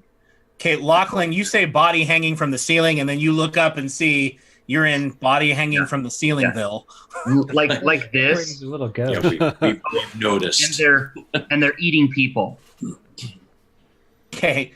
And Duriel's like, well, it's not something to judge. Sounds rather pleasant, actually. I wish I was eating people right now. Is there any left? What was that, Scarlet? He only eats part of the people. That's true. Thank you. He's a selective cannibal. That's not Voice of reason over here. Yeah. Ladies and gentlemen, we here at Holy Rollerz do not persecute or discriminate against cannibals or other people who otherwise eat other people. Actually, we kind of do. I think I might. I would, yeah. Okay. If you eat people, stop it. Yeah, stop. Consider this. That is wrong. Okay. Don't eat people. That's not... Okay. Consider this. Only eat people with their consent. There you go. There you go. You can't... That is so you. I'm not here to yuck any yums. I just want you to all have a good time while staying safe. Woo! Okay. Welcome to our crew. Okay. That's so good. For that one, even with consent, you can go to prison. So, okay, good point. Well, hey, that's here in the States. Scarlet lives in Australia. I don't know that the law is the same. I'm just saying, like, everything eats people in Australia. So there's not. Well, somebody. There's not. And the spiders drive cars and all that. You guys do have larger insects than we do in Australia, I think. But I don't think that. It's the down under dark. Yeah, the down under dark. You got spiders driving Uber down there. They're just so huge. Yeah, it's not. And we love you for it, Australians. Okay, moving on. Okay, and we're off the rails. Yeah. All right, moving on. And Duriel is going to thank you, Bard, for distracting those scullery maids and giving us time. We found the Hope Master. He looks like he's dead. You are astute in your observation. Yes. He was alive momentarily. It would appear we have some sort of holy quest. Okay. Do I feel anything from the talisman? Whoa, whoa. Well, I'll tell you what you do feel. You do feel coming up the steps, every step you take closer to the top of this tower, you begin to feel that horrible, unholy burden lifting. And as you step into the tower, even though it's a gruesome, macabre scene, you take note of the feeling of sacred power that has clung to this area. Can we move this room downstairs? So I guess we fill him in on what happened for sake of time, I guess. Let's And then- walk and talk. And Yeah. I'd like to propose not going into the chamber with all the people eating people. I would propose that we go through that passage towards the chapel. Agreed. It So, is while the path we're of- walking, Lachlan says, but Lachlan, he's going to talk in the mind link because at least some attempt at stealth, right? He says, the maids tell me that they've seen what can only be seared devils. They mentioned a priest, that the Night Lord is being controlled like a puppet by Lady, what's her name? Lady Anastrace? Lady Anastrace. Anastrace. Lady Anastrace, and mentioned the priest, which we can assume is a member of the Faith of Man or whatnot, but he's the one that the wizard said had the book that you were looking for, right? Yes. Remy, was it? The priest. Brother Remy. Brother Remy. The Hope Master did say that he had it. Was quite thankful that it had not fallen into the hands of the rest of the castle yet, so we should make haste. Okay. So would if he was grateful, does that mean Brother Remy is not a member of the Faith of Man? It remains to be seen, I suppose. It didn't sound like it. It didn't sound like he was a member of the Faith of Man. Well, that's not the impression that the rest of you got. Yeah. You got the impression from what he said is that it was entrusted to Brother Remy. I would say that it would be imperative that we get to him as soon as possible so that he cannot be corrupted. Yes, we must try to find him before this Lady Ankle Straws finds him. Okay. All right. So, you guys head down that passageway opposite the end of Lady Ankylosaurus, and That's even better. I need to know what your party order is. I think Eileen will be heading up. Yeah, still her and I. Okay. All right. It's a narrow passageway, so I'm assuming it's Aelin first and Uriel next. She's hunting that book. I'm not going to get in front of that. Okay. Morokhan, Gizik, and Lachlan in that order, just like the hallway. Okay. Sure. Okay. Morokhan, you don't want to shove anybody out of the way and run there first, or No. okay. She can see in the dark. I can't. Very good point. All right. So you've come to the base of that stone that you lifted up.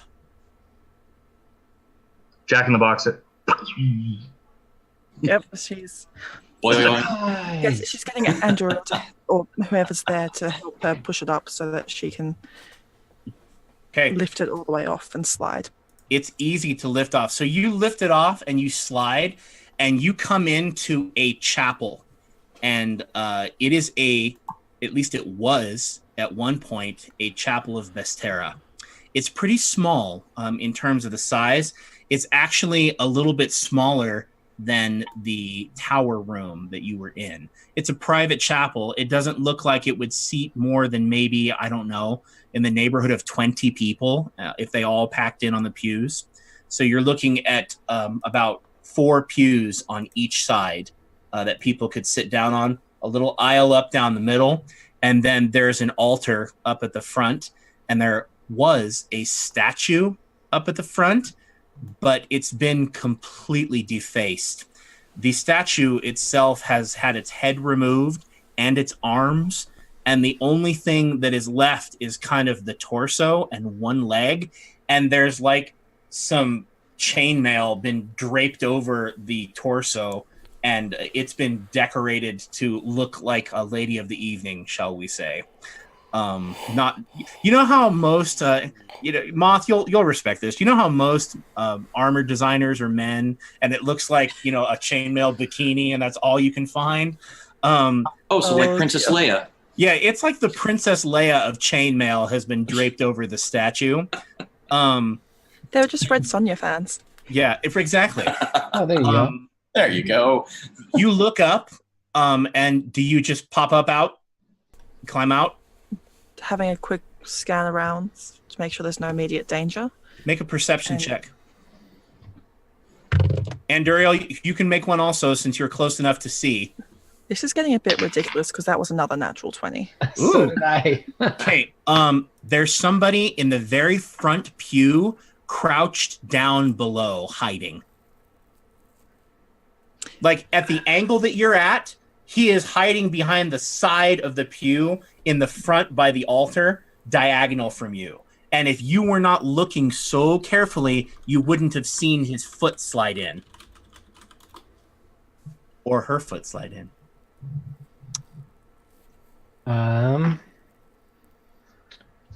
Something is afoot. Moral Khan's in the back going, move! I can't see! Aiden is going to drape the cloak over her and go invisible and then climb out. Perfect. Very nice. I think I was going to make like a hand signal like, you, get behind. I, go up. So Aileen, you do the same thing. You fall into your shadow of the black cloak, and she vanishes, and up you go. So you stand up, and you can see him quite clearly, crouched on the other side of the pew. He looks pretty disheveled to you. He looks gaunt, thin, and pale. Maybe like he hasn't eaten in quite some time. And he is kind of he's wearing a white robe, and he looks like he maybe had the symbol of Bestera on his robe at one point, but it's been clawed through, and he has a look on his face that's kind of like this.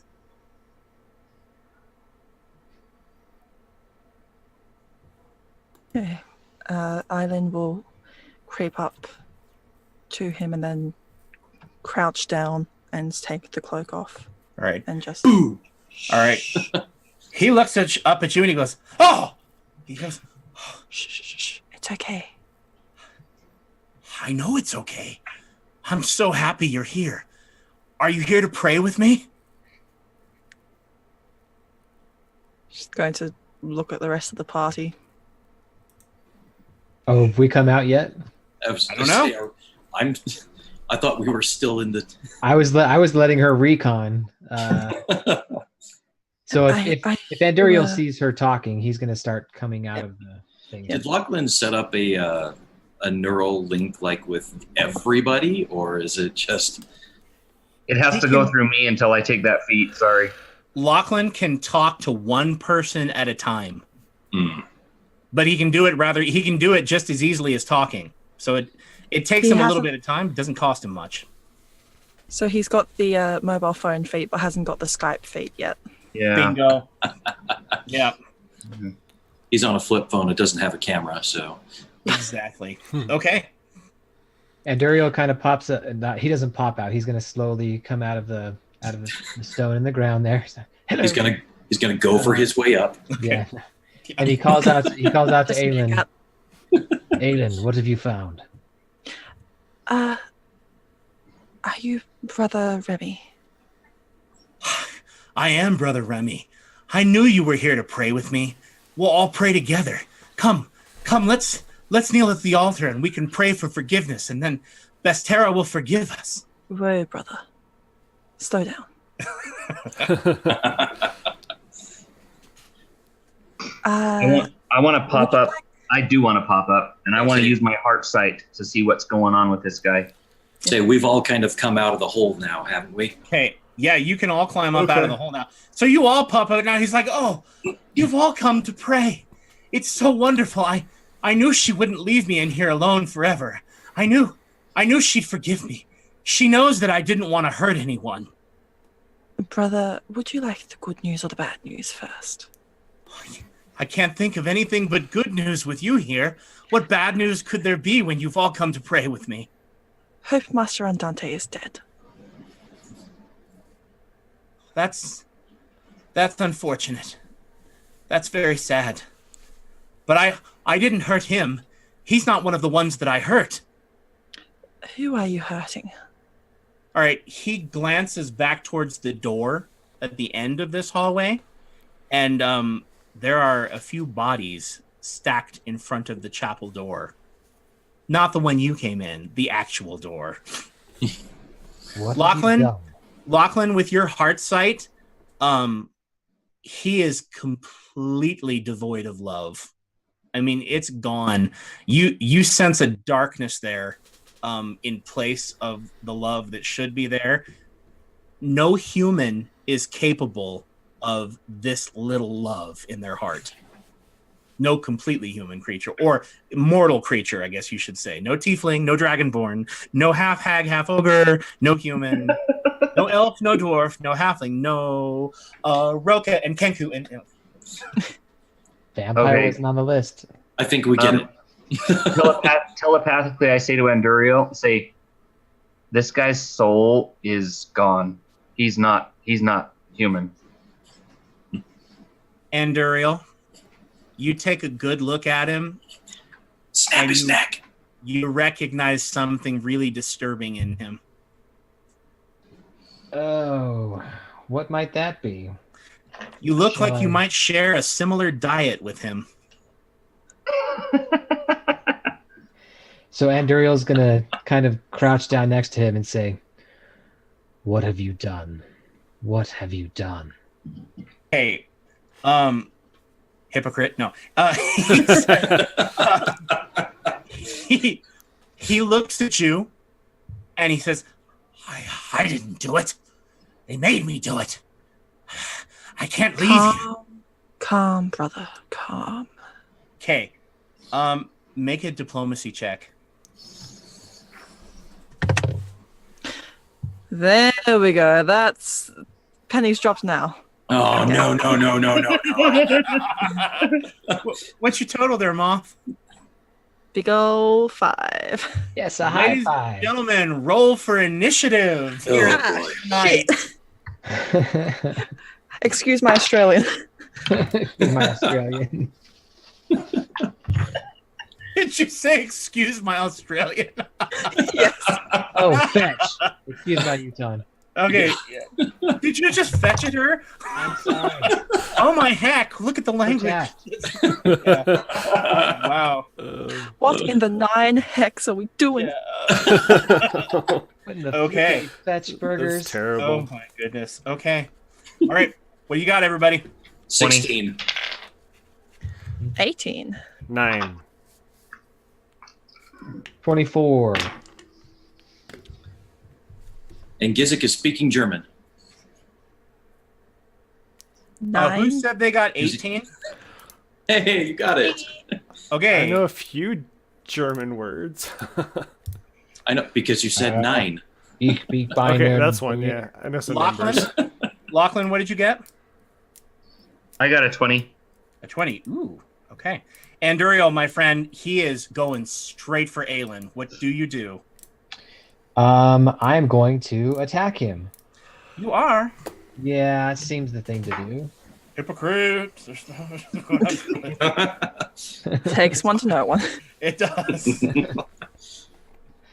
He can call me a hypocrite in his death throes. I don't care. That's fine. Can a vampire drink from another vampire? Of course. Does See, it that's taste where funny? it's cannibalism. We had people eating people. I mean, People okay. who eat I'm gonna people. go. I'm gonna go all in. I'm doing blood drinker. Okay, with what power? Taste of life? Oh, sorry. Yes. Taste of life. All right. What is that target? Targets his fortitude.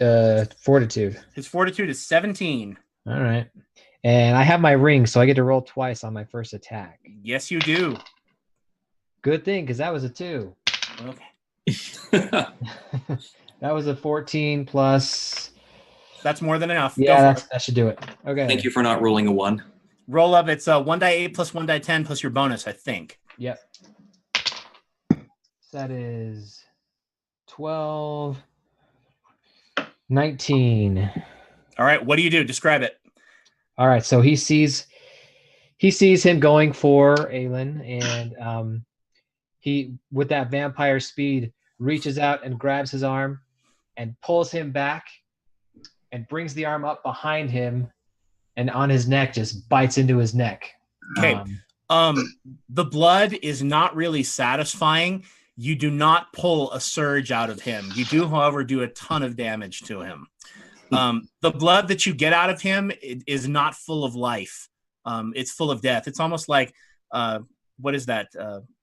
What is the Queen of the Damned, where you almost take Akasha's death into yourself? Ah, yes. But it's like a glass of water when you're hoping for a Coke. Oh yeah. Oh no. It's a Coca-Cola, but all the fizz is drained out of it. Yeah, Like there's just drink- nothing. Like drinking a Slurpee and all the syrup is gone. Yeah. Alrighty. Very nice. It's Anduriel, decaf. is that all you want to do? And they've put too much ice in it, so it's just too watered Oh, down. now it's not even Yes. soda anymore. Chocolate. You saw chocolate chip cookies, and it turned out to be raisins. He's going to use Or carob. Dang it. Andurio's going to use a minor action to use Charming Gaze on him. Okay. That is a good idea. Now, with that, do you have to hit with that?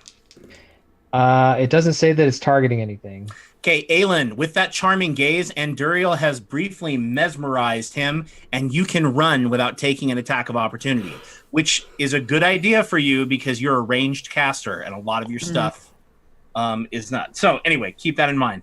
Okay, Lachlan, you're up, my friend. All right. Can I safely get into a flank position with Anduriel? You can. You'll just have to come up the middle and around the pew. Okay, I want to flank with Anduriel. Okay, now there's someone in his front, on his left, and on his right.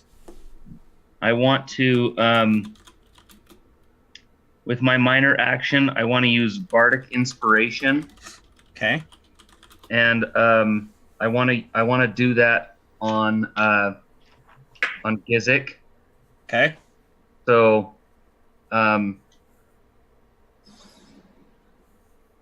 he says just a simple little thing of, Gizik, he's got your mother's book, but it's laced with arcane power, so you feel just so inspired. Okay. Except, then- do you know it's his mother's book? I don't think that Aelin has ever let that slip. She said Elspeth. Oh, she did? Did she? I did say that Mm, it was Elspeth's, I think, yes. okay, you did mention that. All right. So, Gizik, you're like, Mama's book. Mama's book? Don't nobody make crab legs like Mama. Like, you're like, Oh. full of righteous Cajun fury for some reason. And then with my standard action, I'm going to do Virtuous Strike. Okay. What's his AC? His AC is 18, except you're flanking now with Anduriel. Yeah. So it's 16 to you. So that is a hit. This does radiant damage. Okay. He does not seem to suffer more from the radiant damage, but it might disrupt his regeneration if he has any. Okay. I'm just saying it then might. I hate it when you say things like that. Yeah. Me too. It's 14 points of damage. All right. What does it look like? It looks like a lightsaber. I mean, come on. All right. All right. It's a long sword, but it flashes with a pinkish light that just slices into him. And Okay. with a free action, when I hit, I'm going to use Mocking Strike. And he just says, "Our vampire's better than you." And then, I know, not that insulting, but But it's magic, so it just kind of bugs him anyway. yeah. So he's going to take an additional 5 points of Psychic and Radiant, and then I'm invisible to him. All right. He does take that damage. All right. And Lachlan, you become invisible to him. So you hit him and say that, and he goes, I'm not a vampire. It's not my fault. I didn't do it. And now it is Aylin's turn. Aylin, what do you want to do to him? Bust out with something nasty, girl. First of all, does it look like he has any pockets? Does he have any pockets? No. If he had pockets in this robe, they were long ago torn out. Okay. He is so disheveled and ratty right now. What's it got in its pockets, precious? I'm going to scurry back. Okay. You can do that freely. He cannot take an attack of opportunity because of Endurial. And line him up. And I'm going to let loose a hellish rebuke. Oh, get him. Go ahead and roll that 1d20 and add 7. You need an 11. No, a 9. Yeah. Excuse me. Yeah, Okay. well, I rolled an 11, so it will Beautiful. be 18. Okay, you got him. So that's 1d6, is it? That's 3. Oh, plus con mod. 5. Yeah, 1d6 plus Plus 5. So 5 plus 5.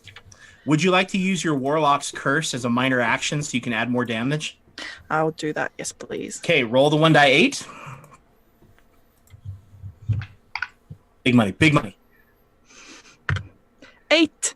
Oh, yeah. 16 points of damage. Okay, she lines him up, and what does it look like?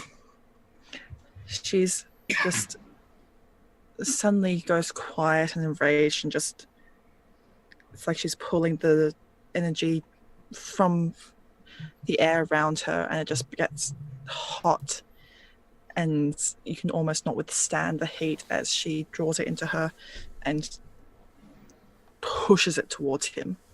Okay, so this gout of fire, Lachlan, goes between you and Anduriel, and okay. Anything else, Moth? Is there anything else I can do? So I've used my minor and my standard action. You can use an action point if you would like to get really nasty with him. Well, I think I'll get nasty. Do it. Go for one of your encounter powers. Hit him with a fiery bolt, or get him with a hunger of Hadar, or anything you like. Something mean. Hercules. Ooh. Hercules. Yeah, I'll do a fiery bolt. Yeah. Here it comes. +7 versus his reflex. Okay, that's 18 plus 7. That's a hit. So this is 3d6 plus 5. I should get all my dice out. Ooh. Burn, baby, burn. Disco Inferno. I mean, I could just roll a dice numerous times, but I like the clicky clacky sounds. Yeah, you gotta have them all. There's no fun if you can't roll lots of dice. Okay, so that's a 6 plus a 5 plus a 3 plus 5. 19. 19. Okay, is that including your damage bonus? Yeah, that was including my damage bonus. Okay.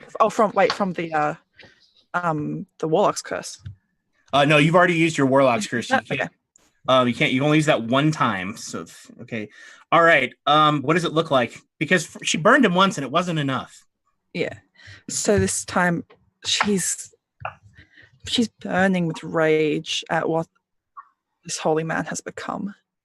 And the fire, which was sort of just like normal fire, is now becoming that kind of deep blue black that you saw in the tower before. And she just raises her hand up and hurls it at him. Okay. So she hurls this. I mean, one gout of fire comes through. Lachlan and Anduro, you guys are like, oh, as it comes through, and you expect it to end. And then it changes color, and she just keeps chanting and pouring on the fire, and she burns off half of his face and one of his arms. Is he bloodied? He is all kinds of bloodied. Okay. And he looks horribly gruesome now. It's just an ugly picture altogether. Morocon, you want to go make friends? Is there enough room for me to? There is. You can come around and flank with Aylin all the way on the other side. All right, I will do so. And I will assume Fighting Fury. Except you've already used it today, my friend. It's a daily power. Boo! You used it on the imps, but that was beautiful. Like way to think. You could turn on the sunlight aura and burn the guy. Well, I'm too close in proximity, so I am going to. I've got some resistance. What's his AC? His AC is 18. 16 Right. being flanked. 16. You're flanking with Aelin. Oh no, Aelin moved away. You're not flanking it. It's 18 to you. Okay. And please tell me that's enough. Please tell me that's enough. That is. Ooh, okay, that is enough. All right, so it's a dirty 19. What are you attacking with? Which power? Sacred shielding. Okay, give it to him. Give a good whack. Bam. Right. Okay. And it is an 11 damage. You're using Stone Fist? I can't with it. It's a cleric attack.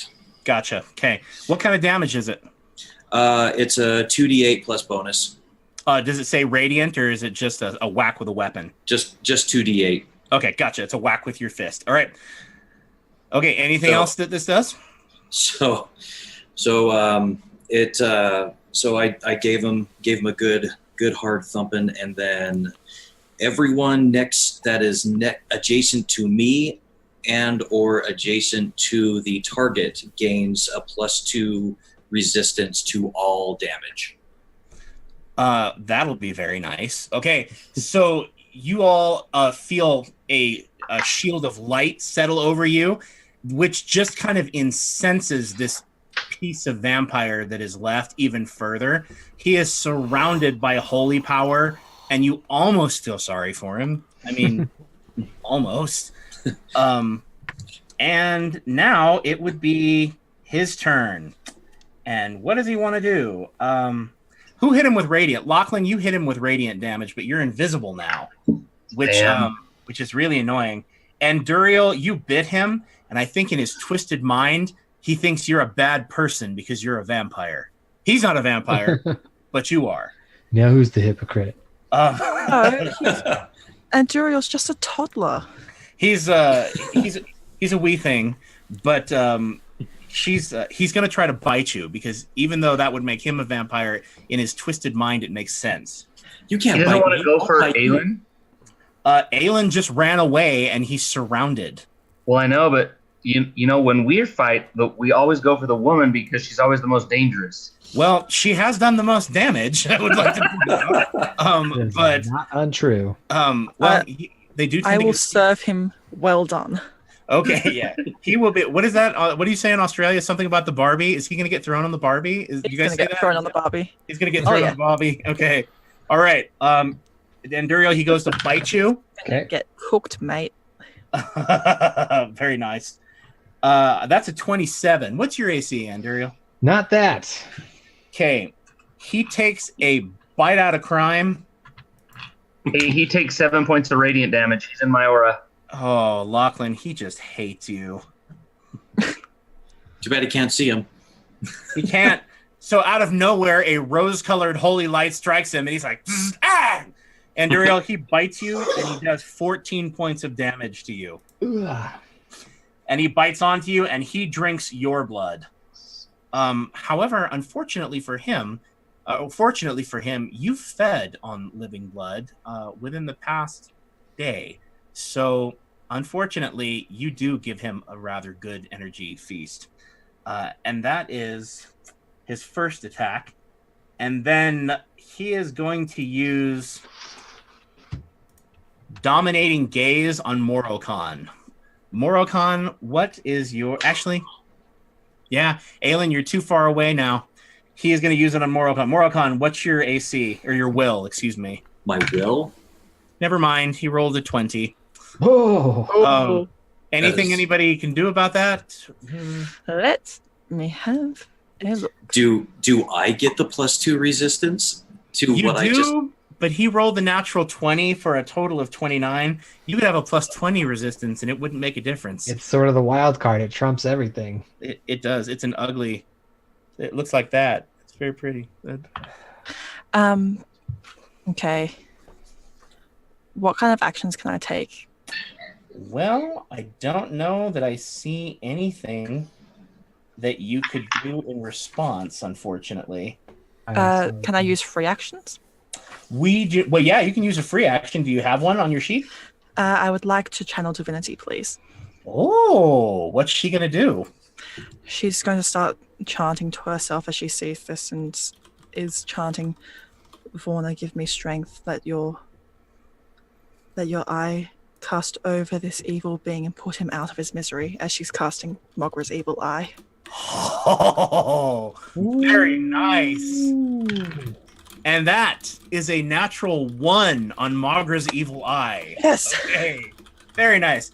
All right, Morokhan, you feel this guy's, you feel Brother Remy's will enter your head, and this horrible feeling of just terrible panic and loss of control takes over, and you know that your mind is not your own.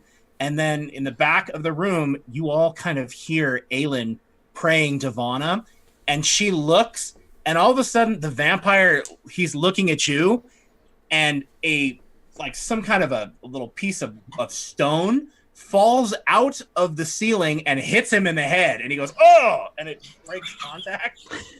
And then an anvil falls on him. a stone falls out. You know that anvil that you were worried about, Morokhan? She just invoked it on your behalf. Little birds fly around his head.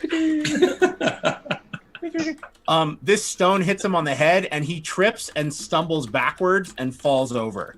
And she manages to avoid that from happening. Very nice. Okay, dang it, he hates you. Gizik, it's your turn, my friend. All right then. He's I'd prone. like to try and bewitch him. Okay, his will is 16. Yeah, 27. You've got him. Give him a -2 to AC. He falls under your power. And then I'm going to sneak up on him. Well, not sneak, but, lunge at him and attack him with Hag's Hunger. Okay. You have not trimmed your new claws yet, have you? I've probably been dragging him on the floor and walls the whole time we've been walking around the castle. There's no way Lachlan's traveling anywhere with those claws. Okay. If you want to have trimmed them, you don't have to take the -2. If you do want to keep them, you might do a little more damage, but you're taking a -2 to attack. It's up to you. I don't know if I've had a whole lot of chance to trim them so far. We've been running around a lot. All right, so Are the walls sandstone? Have you been sanding them on them? As he's done the Freddy Krueger. Hold on, guys. I just need to get this taken care of. Yeah. Okay, so all right, Gizik, you, my friend, still have your long claws. You have a -2 to your attacks, but if you hit, you get to do an extra 1d6 damage. So am I flanking? Plus he's prone. So I get combat advantage. You have combat advantage. So no, ignore the -2. He has an AC 18. Okay. And you lowered it. Since I bewitched him, I'm going to have that be another -2 on the AC. So that's 16 I need to get. All right. So I have a 26 and a 14. All right. Big money. Well, that's what I rolled. I rolled a 26 and a 14. Okay, so only one of those will hit. Oh, except you have inspiration, Gizik. Do you want to use it to up your hit? Yes. Okay. He has Mama's book. Well, that's just a D6, right? Yeah. Yeah. That's a +2, bringing it up to 16, which is just enough to hit. There you go. Wow. Double whack. And you get to add 1d6 damage to your normal damage. Because you're Freddy Krueger right now. All right. Let's see. Plus strength modifier, so this plus 13. Big money. Big money.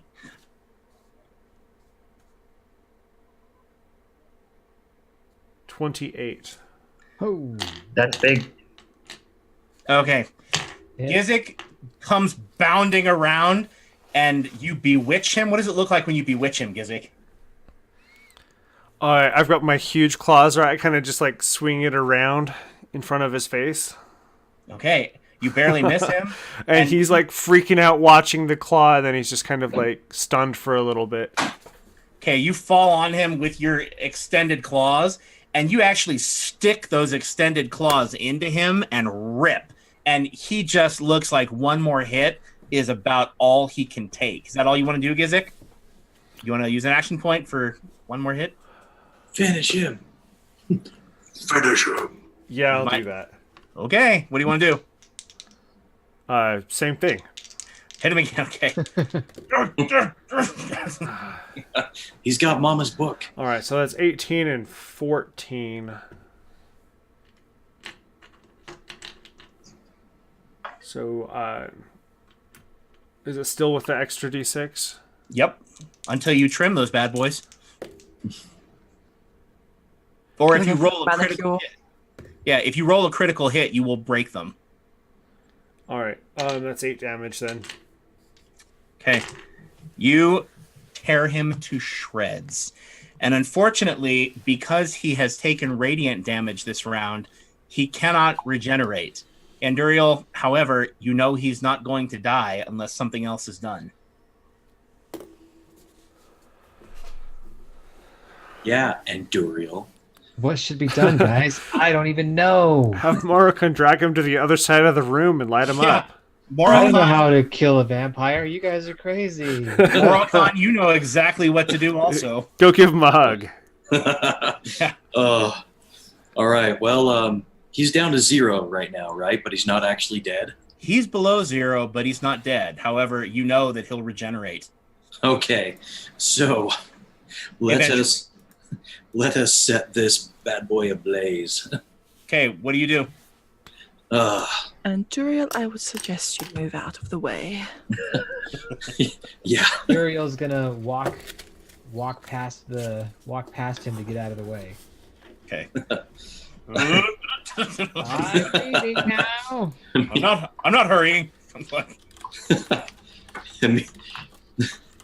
You seem to have lost your path, priest. Allow me to help you find it again. And he sets him ablaze. Let's do this. Do I need to roll to hit at all, or just... Nope, you don't need to roll. He's not going anywhere. All right, so you channel divinity. What do you say as you channel divinity? That's what I say. Okay. All right, so you grab your holy symbol, and he lights up like the 4th of July. It's the sun is in this room, and it's as bright as full daylight in here, and he is burned to ash. Absolutely burned to ash. And Moroccan, you also burn the corpses that were on the floor to ash in front of the doorway also. Well, I should have liked if you had checked for the book first. You should have said something. It's not...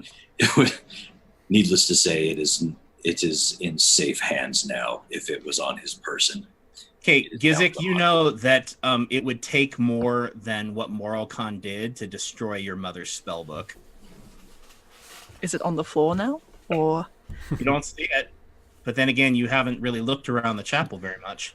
Do we pull out a broom I'm and gonna brush look off around. the pile of ash? Yep. Okay, Have a look. I'm going to be having a thorough search for it. let's have some perception checks, everyone. 23. Okay, Gizik, I need to know the area of the chapel that you're searching in. I'm gonna search around the statue. Okay. 21 by the altar. All right. Lachlan, you actually find a secret compartment in the altar, and you pull out a small drawer, and it has several vials of holy water in it. So you can pick up 3 vials of holy water, and there's a small sack of residium that you also pick up.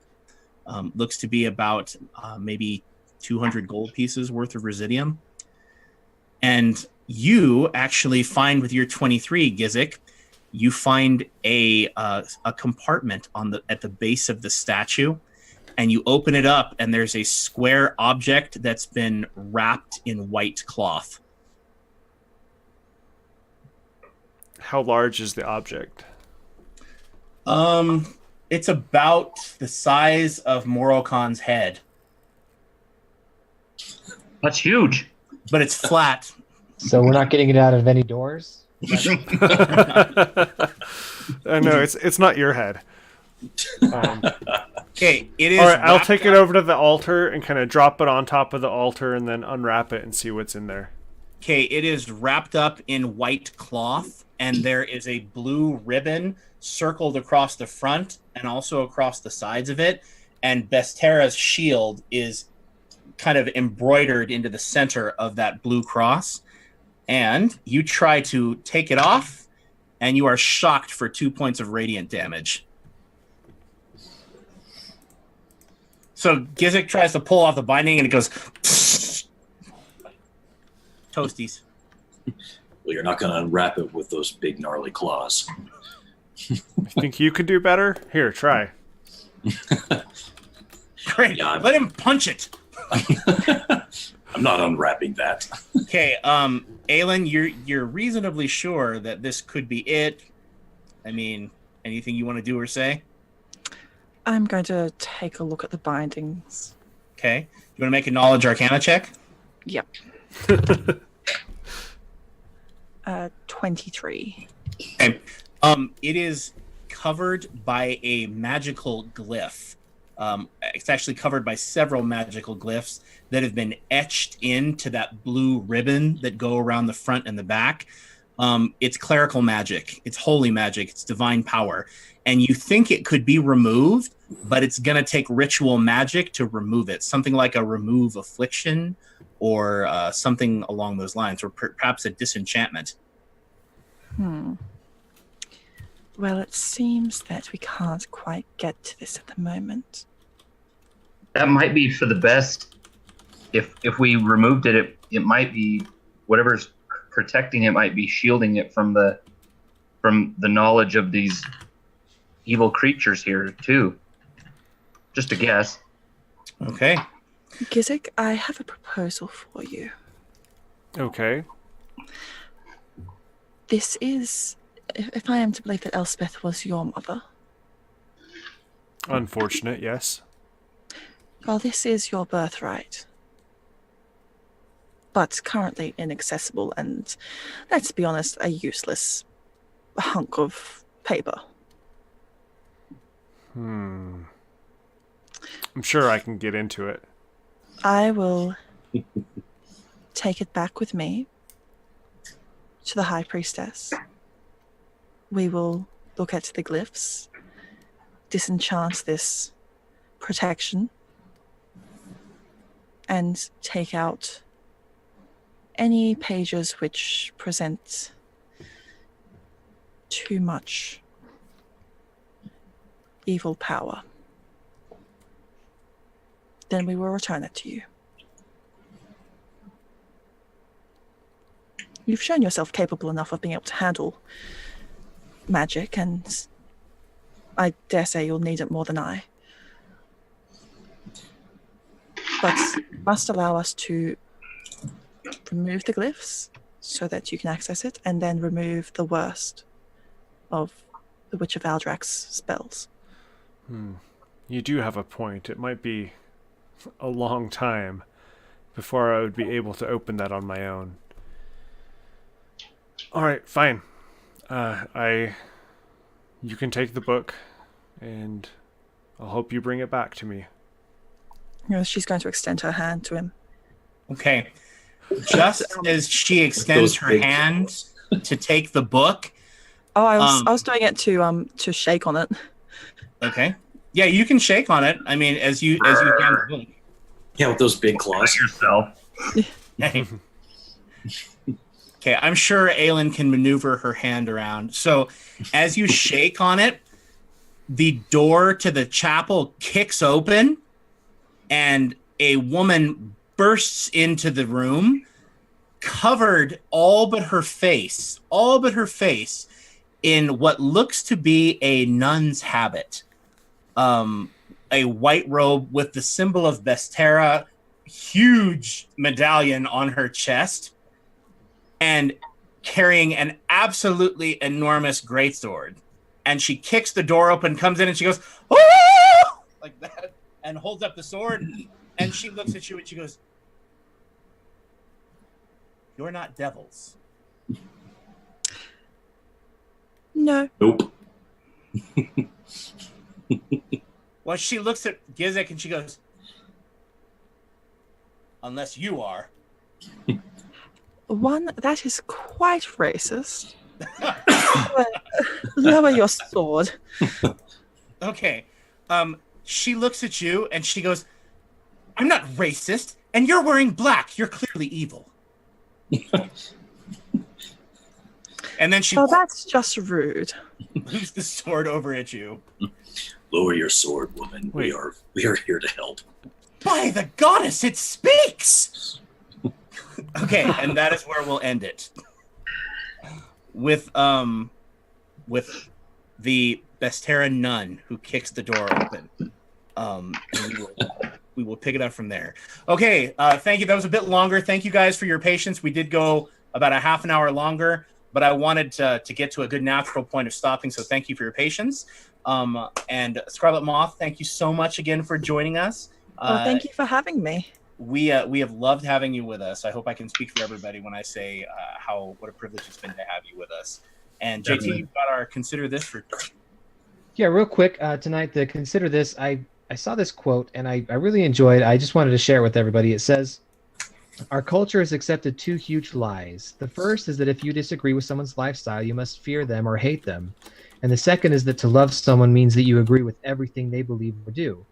Both are nonsense. You don't have to compromise your convictions to be compassionate." The reason I like that is because the world is a big place, right?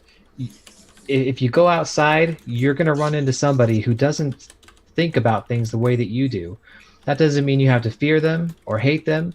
But I think there is a little bit of a lack of compassion in the world today. And I think that if we can take a higher level look at people in general and say, that's not a label or that's not a category of person, but it's a person, we have a better shot of being more compassionate. And then we can actually make things happen that are useful. And so that's my consider this today is don't believe those two lies. That we have to, if somebody believes something differently than you, that you have to fear them or hate them. It's just not true. And there is a way to be compassionate and still hold to what you believe. So consider that. Anybody want to add any thoughts to that? I think that a lot of people, especially on the internet, seem to see compassion as a weakness when really it's not. Compassion is one of the greatest strengths that we as humans can have. And even if someone disagrees with you, what I've done, and if people have been saying quite hateful things, I just say, well, I hope you learn compassion. Because really that's truthful, because I wish that person can become better one day. Yep. Other thoughts? I like it. I think it conveys this idea that being, we don't have to embrace everything to be compassionate, and nor do we have to be offended when people disagree with us and think that they must be a hateful person just because they disagree with us. I don't need to feel hated or even disliked if someone sees things differently than I do. Tolerance doesn't mean condoning things that we find contrary to what we believe. It just means treating people with the respect and compassion they deserve because they see things differently. I like that. And I tell you, I think that word compassion is key, because as I've gotten, I saw this meme once that said, there was this guy hunched over the computer and he was typing, and his wife is in the doorway and he has his hand held back and he's like, hold on, somebody's wrong on the internet. He's typing all the, and I laughed because I've been that guy. I've been that guy on the internet going, you're wrong. And let me tell you why nobody responds to that. Like, nobody responds to, and nobody cares what you think, right? I mean, to an extent, until they know how much you care. And I think that that's something that, I fall into. I hope I don't fall into it again. Let's be honest. At some point, I might, or we all might. But I think that that compassion is the key. You can disagree and not be disagreeable. And, somebody just baited me a very short while ago on the internet, and I really wanted to pick a fight, and I wanted to say some nasty things and be like, well, you did. And I thought, what good is that going to do? Like, what good is this going to do me? To just go on the offensive. It's that whole idea of kill them with kindness. Don't give them anything that they can use as bait, and just be the best person you can be. And then what do they have to go on? Yeah. I think as you fear people and as you hate people for believing differently than you do, you start to make your circle of people around you smaller and smaller until you're all by yourself one day, because you're never going to find somebody who's exactly the same as you. And so why not just treat people with compassion regardless? Yeah. Ben, Jeff, anything you guys want to add? Amen. It sounds good. Okay. All right. Well, this has been our show for the evening. Thank you for tuning in. Don't forget, if you would like to enter the contest to win the free Dice Vault, like the video on YouTube, Sage of Sorcery Productions. This is episode 23, which is, I believe, the title is Have Fun Storming the Castle. And leave us a comment, and that will be how you enter, and we will select the winner randomly from there. Thank you again, Scarlet Moth, for joining us. Guys, thank you once again for another wonderful episode. And good night, everybody. There are more of us than there are of them. Have a good night. Good night. Thanks. Good night, guys. Bye.